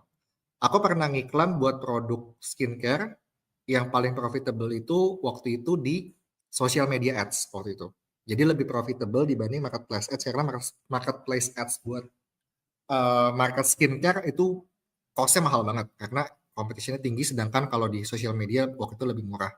Aku pernah nge-running iklan buat company custom furniture. Itu secara general paling oke itu di Google. Karena ketika orang udah nge-searching, intention dia tinggi dan rate untuk orangnya tersebut jadi beli itu jauh lebih tinggi, sehingga customer acquisition cost-nya itu paling murah gitu. Jadi kalau pertanyaan dari April adalah channel mana yang paling efektif, jawabannya adalah channel yang paling efektif adalah channel yang punya customer acquisition cost paling murah. Baik itu channel apapun. Dan gimana cara kita taunya channel mana yang punya customer acquisition cost paling murah buat bisnis kita? Ya kita harus coba. Biasanya ketika orang coba kan dia bakal ngiklan di social media ads, search engine ads, dan marketplace ads sometimes kalau produknya ada di marketplace. Coba aja dengan budget kecil dan nanti dari situ perlu dievaluate yang mana yang bisa ngedatengin customer dengan cost paling murah. Jadi kalau kamu tanya yang paling efektif buat sebuah bisnis, beda bisnis beda-beda. Kayak tadi contoh yang aku kasih ada 3 bisnis dan cara yang paling efektifnya itu bisa beda-beda. Apakah berarti buat skincare selalu paling bagus di sosial media? Bisa jadi enggak. Karena nggak bisa digeneralisir juga karena beda brand bisa jadi performanya beda-beda gitu ya. Tapi kalau misalnya kamu bicara spesifik buat kamu sebagai digital marketer, menurutku kamu jangan pilih channel mana yang paling baik, tapi menurut aku kamu pilih channel mana yang paling cocok sama kamu gitu, yang mana yang paling kamu minati. Kalau kamu memang minatnya adalah ya kamu suka jadi maksudnya suka banget sosial media, suka ide kreatif, bikin konten-konten kreatif sosial media, why not kamu explore skill kamu dan karir sebagai social media spesialis karena itu sesuai sama minat kamu. Kalau kamu punya minat tertarik banget gimana sih caranya biar bisa beriklan di sosial media dan Google sehingga bisa profitable, ya kamu bisa belajar soal ads tadi, soal social media ads atau soal search engine marketing. Jadi kalau menurutku channel paling efektif itu balik lagi ke bisnisnya, tapi ketika kamu mau milih channel mana yang paling kamu mau dalamin, menurutku mulai dulu aja dari sesuatu yang kamu minati dulu, karena semakin kamu minatin itu, semakin tinggi peluang kamu buat ngulik lebih dalam dan semakin tinggi peluang juga buat kamu bisa expert dan sukses gitu.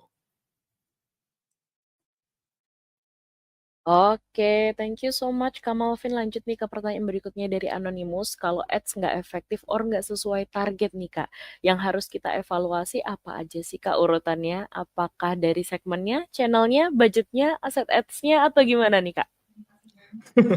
Oke, ini pertanyaan dari Anonymous, pertanyaan bagus nih gitu. Jadi mungkin buat ngasih gambaran in real world-nya gitu ya. Biasanya ketika kita ngelakuin online marketing, kita nggak langsung launching di 5 different channel berbeda. Biasanya kita bakal fokus satu dulu, atau mungkin maksimal 2 dulu deh. Kalau udah works, baru kita scale up, tapi kalau nggak works, kita scale down. Jadi let's say misalnya kita punya sebuah bisnis, kita launching iklan, let's say di 2 platform dulu deh, di Facebook Ads, termasuk Instagram, sama TikTok Ads gitu. Lalu misalnya kita ngelihat performance di Facebook itu dengan messaging yang sama, itu jauh lebih bagus dibanding performance di TikTok misalnya.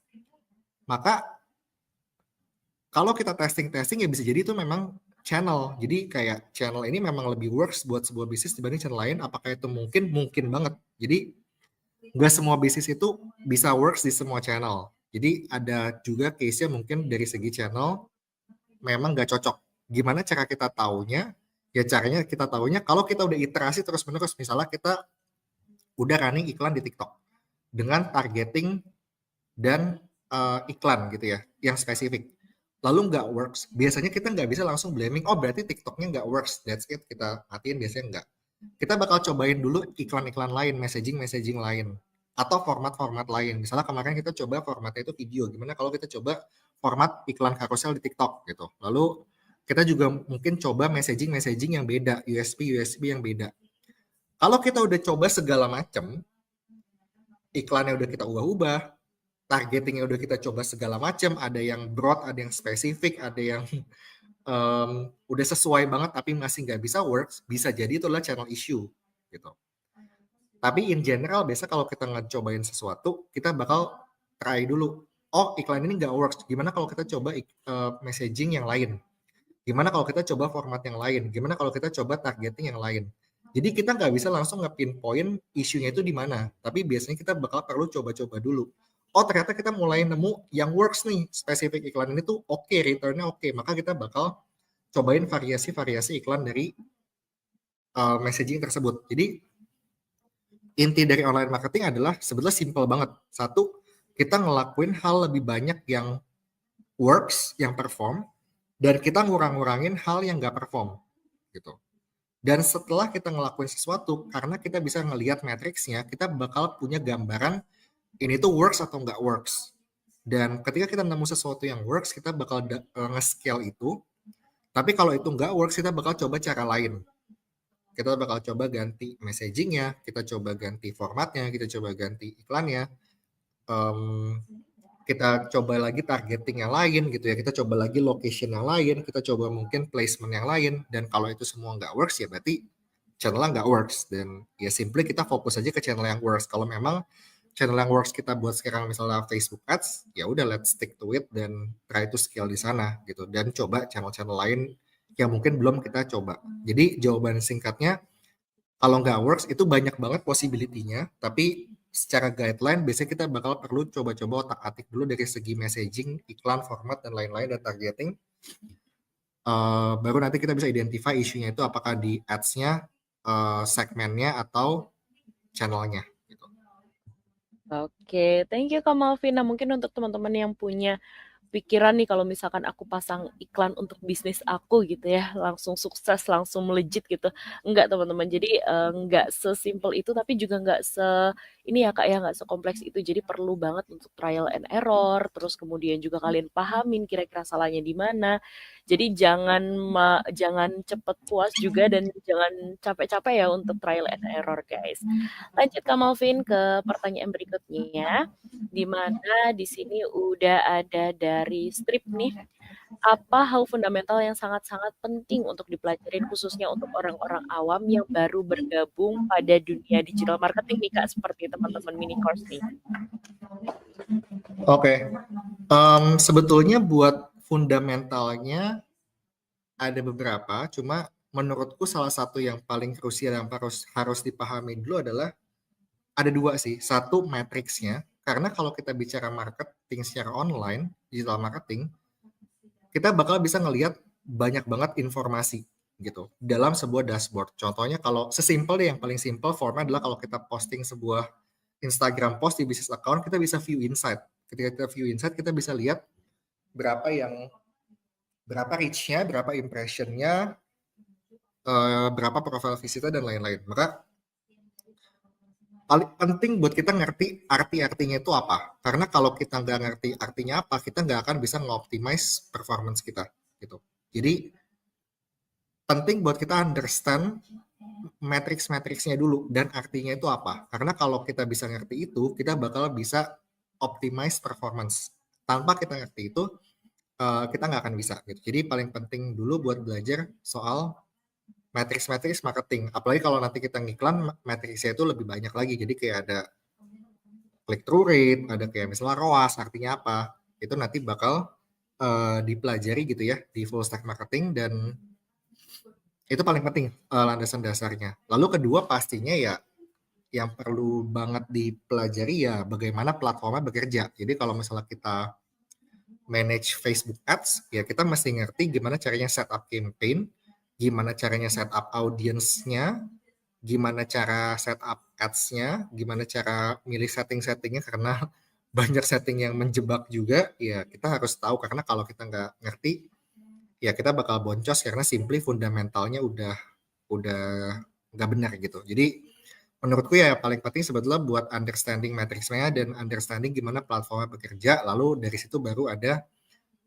tahapan-tahapannya lagi. Kalau kita udah tahu cara setup ads-nya, for sure kita butuh nge-build ads yang oke kan. Gimana caranya offering kita bisa menarik buat customer, gimana caranya biar ads kita itu langsung narik perhatian customer sehingga orang mau ngeklik dan tertarik. Jadi itu urutannya. Dan nanti ketika teman-teman belajar di full stack digital marketing, teman-teman bakal belajar urutannya tuh. Jadi pertama, setelah teman-teman understand introduction-nya, teman-teman bakal diajarin dulu matriksnya, artinya apa. Lalu teman-teman bakal masuk ke analytics, kerangka berpikir sebagai digital marketer, baru teman-teman baru masuk diajarin ke apa itu Facebook Ads, gimana cara setupnya, apa itu social media, gimana cara optimize-nya, dan lain-lain. Tapi yang paling penting menurutku, understanding matriksnya, understanding platformnya gimana bekerja, dan ketiga sebetulnya nggak kalah penting adalah gimana caranya punya analytics mindset-nya. Kalau misalnya angkanya kayak gini, then what to do. Gitu.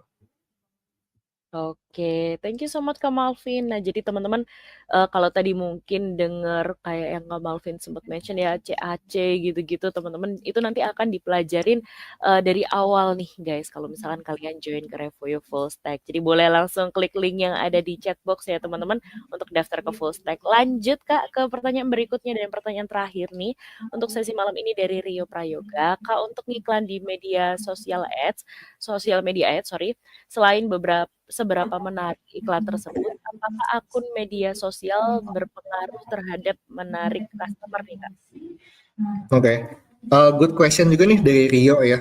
Menurutku berpengaruh tapi nggak 100%. Kenapa? Karena ketika teman-teman bisa bayangin teman-teman nge-scroll Instagram feed misalnya, lalu muncul sebuah iklan nih, misalnya dari Revoyu nawarin mini course. Action yang mungkin diambil tuh mungkin ada dua ya. Satu, teman-teman bisa langsung klik CTA-nya, karena kan ini spesifik soal ads kan, maka ads itu punya CTA. Teman-teman bisa klik langsung CTA-nya, misalnya apply now, dan langsung masuk ke landing page-nya. Maka sebetulnya teman-teman nggak ngelaluin journey lewatin akunnya. Teman-teman nggak ngecek akunnya itu ada postingan atau enggak. Tapi apalagi buat brand yang ibaratnya teman-teman baru pertama kali dengar. Misalnya teman-teman ngelihat iklan misalnya skincare, moisturizer misalnya, dan teman-teman nggak pernah lihat brandnya itu apa, produknya nggak familiar. Most likely action yang diambil tuh nggak langsung klik ke produk, klik CTA-nya dan beli kan. Mungkin teman-teman penasaran dulu mau lihat sebetulnya brand ini tuh legit atau enggak sih. Ternyata pas dibuka, oh lumayan nih udah banyak banget review testimoni di highlight sama artis-artis misalnya, atau mungkin followersnya udah 1 juta. Maka mungkin teman-teman pasti bakal punya trust yang lebih tinggi dan itu meningkatkan peluang teman-teman buat beli gitu kan. Jadi apakah ada pengaruhnya? For sure ada, karena akan ada behavior orang-orang yang bakal riset dulu, ngelihat akunnya itu kayak gimana, postingannya kayak gimana, brandnya apakah sesuai atau enggak, dan Even mungkin ketika orang ngeklik, misalnya orang dapat iklan dan ngeklik dan langsung masuk ke landing page pun, gak semuanya bakal langsung beli kan. Bisa jadi mereka bakal back dulu dan ngeliat, nge-browsing dulu sosial media account-nya atau mungkin websitenya. Jadi penting sosial media account itu legit, jadi nggak kosong. Jadi jangan misalnya kita baru bikin akun brand, postingannya beneran nol, dan kita langsung iklan, peluang suksesnya juga I think nggak akan gede karena orang pertama kali tahu kita, dia bakal ngecek juga, at least bakal butuh uh, presence lah berapa postingan, meskipun itu nanti bakal ke boost juga ketika kita mulai beriklan. Tapi secara rules garis besarnya, better social media organiknya juga di develop. Jadi nggak ketika orang buka last postingannya 2023 gitu. Kan kayak ini bisnisnya masih jalan atau enggak sih, bakal ada question itu kan. Jadi nggak 100% berpengaruh, tapi berpengaruh dan direkomendasikan buat akun profil sosial media organiknya juga nggak benar-benar terbengkalai gitu ya. Oke, thank you so much Kak Malvin. Itu pertanyaan terakhir nih untuk sesi malam ini. Sebelum kita akhirin, dari Kak Malvin sendiri, ada nggak sih yang pengen disampaikan ke teman-teman nih Kak yang sudah hadir di sesi malam ini? Oke, mungkin pesan terakhir dari aku cuman satu aja sih buat teman-teman, jangan takut memulai gitu ya. Ketika kita mau mengekspor sesuatu, jangan takut memulai. Kalau teman-teman memang tertarik buat belajar sesuatu, teman-teman bisa dalemin lewat manapun. Teman-teman bisa explore pengetahuan yang lebih lanjut. Dan kalau teman-teman memang serius, teman-teman bisa take action juga buat lanjut lebih dalam lagi. Dan ketika misalnya teman-teman decide untuk join Revoyu Full Stack, pastiin teman-teman kerahkan semua semua kemampuan dan semua willingness teman-teman buat belajar, karena pastinya bakal butuh proses buat teman-teman perlu belajar dan jadi expert dalam sesuatu gitu. Tapi kalau teman-teman udah tertarik, jangan takut buat ngambil first step-nya. Itu aja sih. Alright, thank you so much Kak Malvin udah nemenin kita semua di sesi malam ini, udah ngebahas seputar digital marketing ya. Aku harap teman-teman di sini udah dapat gambaran yang jauh lebih jelas dan makin tertarik lagi nih Kak untuk deep dive untuk sesi-sesi besoknya nih yang gak kalah serunya. So, sekali lagi thank you so much Kak Malvin. Kita ketemu lagi di lain waktu ya Kak. Selamat malam. Malam Desi, malam teman-teman semua. Bye-bye. Thank you. Oke, teman-teman. Nah, berikutnya nih, tadi kan Kak Malvin udah sempat nge-spill nih teman-teman apa aja yang kalian akan pelajarin kalau misalkan kalian join ke Revoyu Full Stack. Jadi nanti kalian itu akan belajar mulai dari performance and budget allocation sampai ke CRM, dan tentunya nanti kalian akan deep dive lebih dalam ya seputar topik-topiknya nih teman-teman. Selain itu, ketika nanti kalian join ke digital marketing full stack, nanti di situ kalian juga akan mendapatkan materi-materi yang akan mempelajari lebih dalam seputar AI nih teman-teman. Jadi nanti kalian akan lengkap banget nih kalau misalkan kalian memutuskan untuk join ke Revoyu Full Stack teman-teman. Terus kemudian juga nih untuk kalian yang pengen dapat gambaran lebih jelas ya seputar apa aja yang nanti kalian akan pelajarin. Jadi kalian bisa cek ya gambar yang ada di layar yang sedang aku share sekarang. Di mana di sini itu kalian nanti akan pelajari nih seperti ini nih contohnya, atau mungkin ini di mana nanti akan ada beberapa AI tools yang kalian akan gunakan dan akan kalian pelajarin lebih dalam selama di Revoyu Full Stack nanti. Jadi keren banget dong ya. Terus kemudian nih teman-teman, untuk yang dari tadi mungkin menanyakan seputar tugas, kalian simak baik-baik ya apa yang akan aku sampaikan. Jadi nanti tugasnya itu ada dua nih teman-teman, ada certification test, ada juga case study. Kita bahas satu persatu yuk, mulai dari certification test. Untuk certification test sendiri nanti akan ada soal pilihan ganda yang terdiri dari 20 soal sertifikasi yang tentunya berkaitan dengan materi mini course yang udah dipelajarin sebelumnya ya. Terus di dalamnya juga ada 15 soal critical reasoning dan numerical thinking nih teman-teman.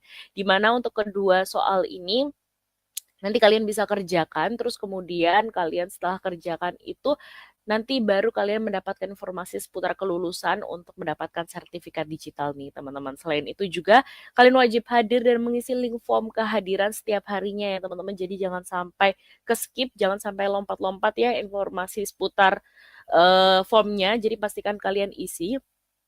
Terus kemudian juga certification ini jawaban tidak akan dibagikan nih teman-teman. Sorry, kita lanjut. Nah, untuk certification test sendiri deadline-nya di hari Jumat jam 23.59, jadi jangan sampai terskip ya, guys. Lalu ada lagi yang namanya case study nih. Case study ini sedikit berbeda ya, teman-teman. Case study adalah tugas praktikal nih untuk menambah skill digital marketing ya, teman-teman. Dan jawaban nanti akan dibagikan nih setelah mini course untuk teman-teman yang mengumpulkan tugas. Sifatnya opsional, tapi tidak mempengaruhi sertifikasi nih teman-teman. Jadi untuk teman-teman yang mungkin ingin praktek, ingin coba, boleh banget untuk ngerjain ini dan nanti disubmit ya teman-teman. Deadline-nya juga sedikit lebih panjang di hari Sabtu jam 11.59 waktu Indonesia Barat. Dan mungkin untuk teman-teman kenapa sih aku harus ngerjain tugas ya?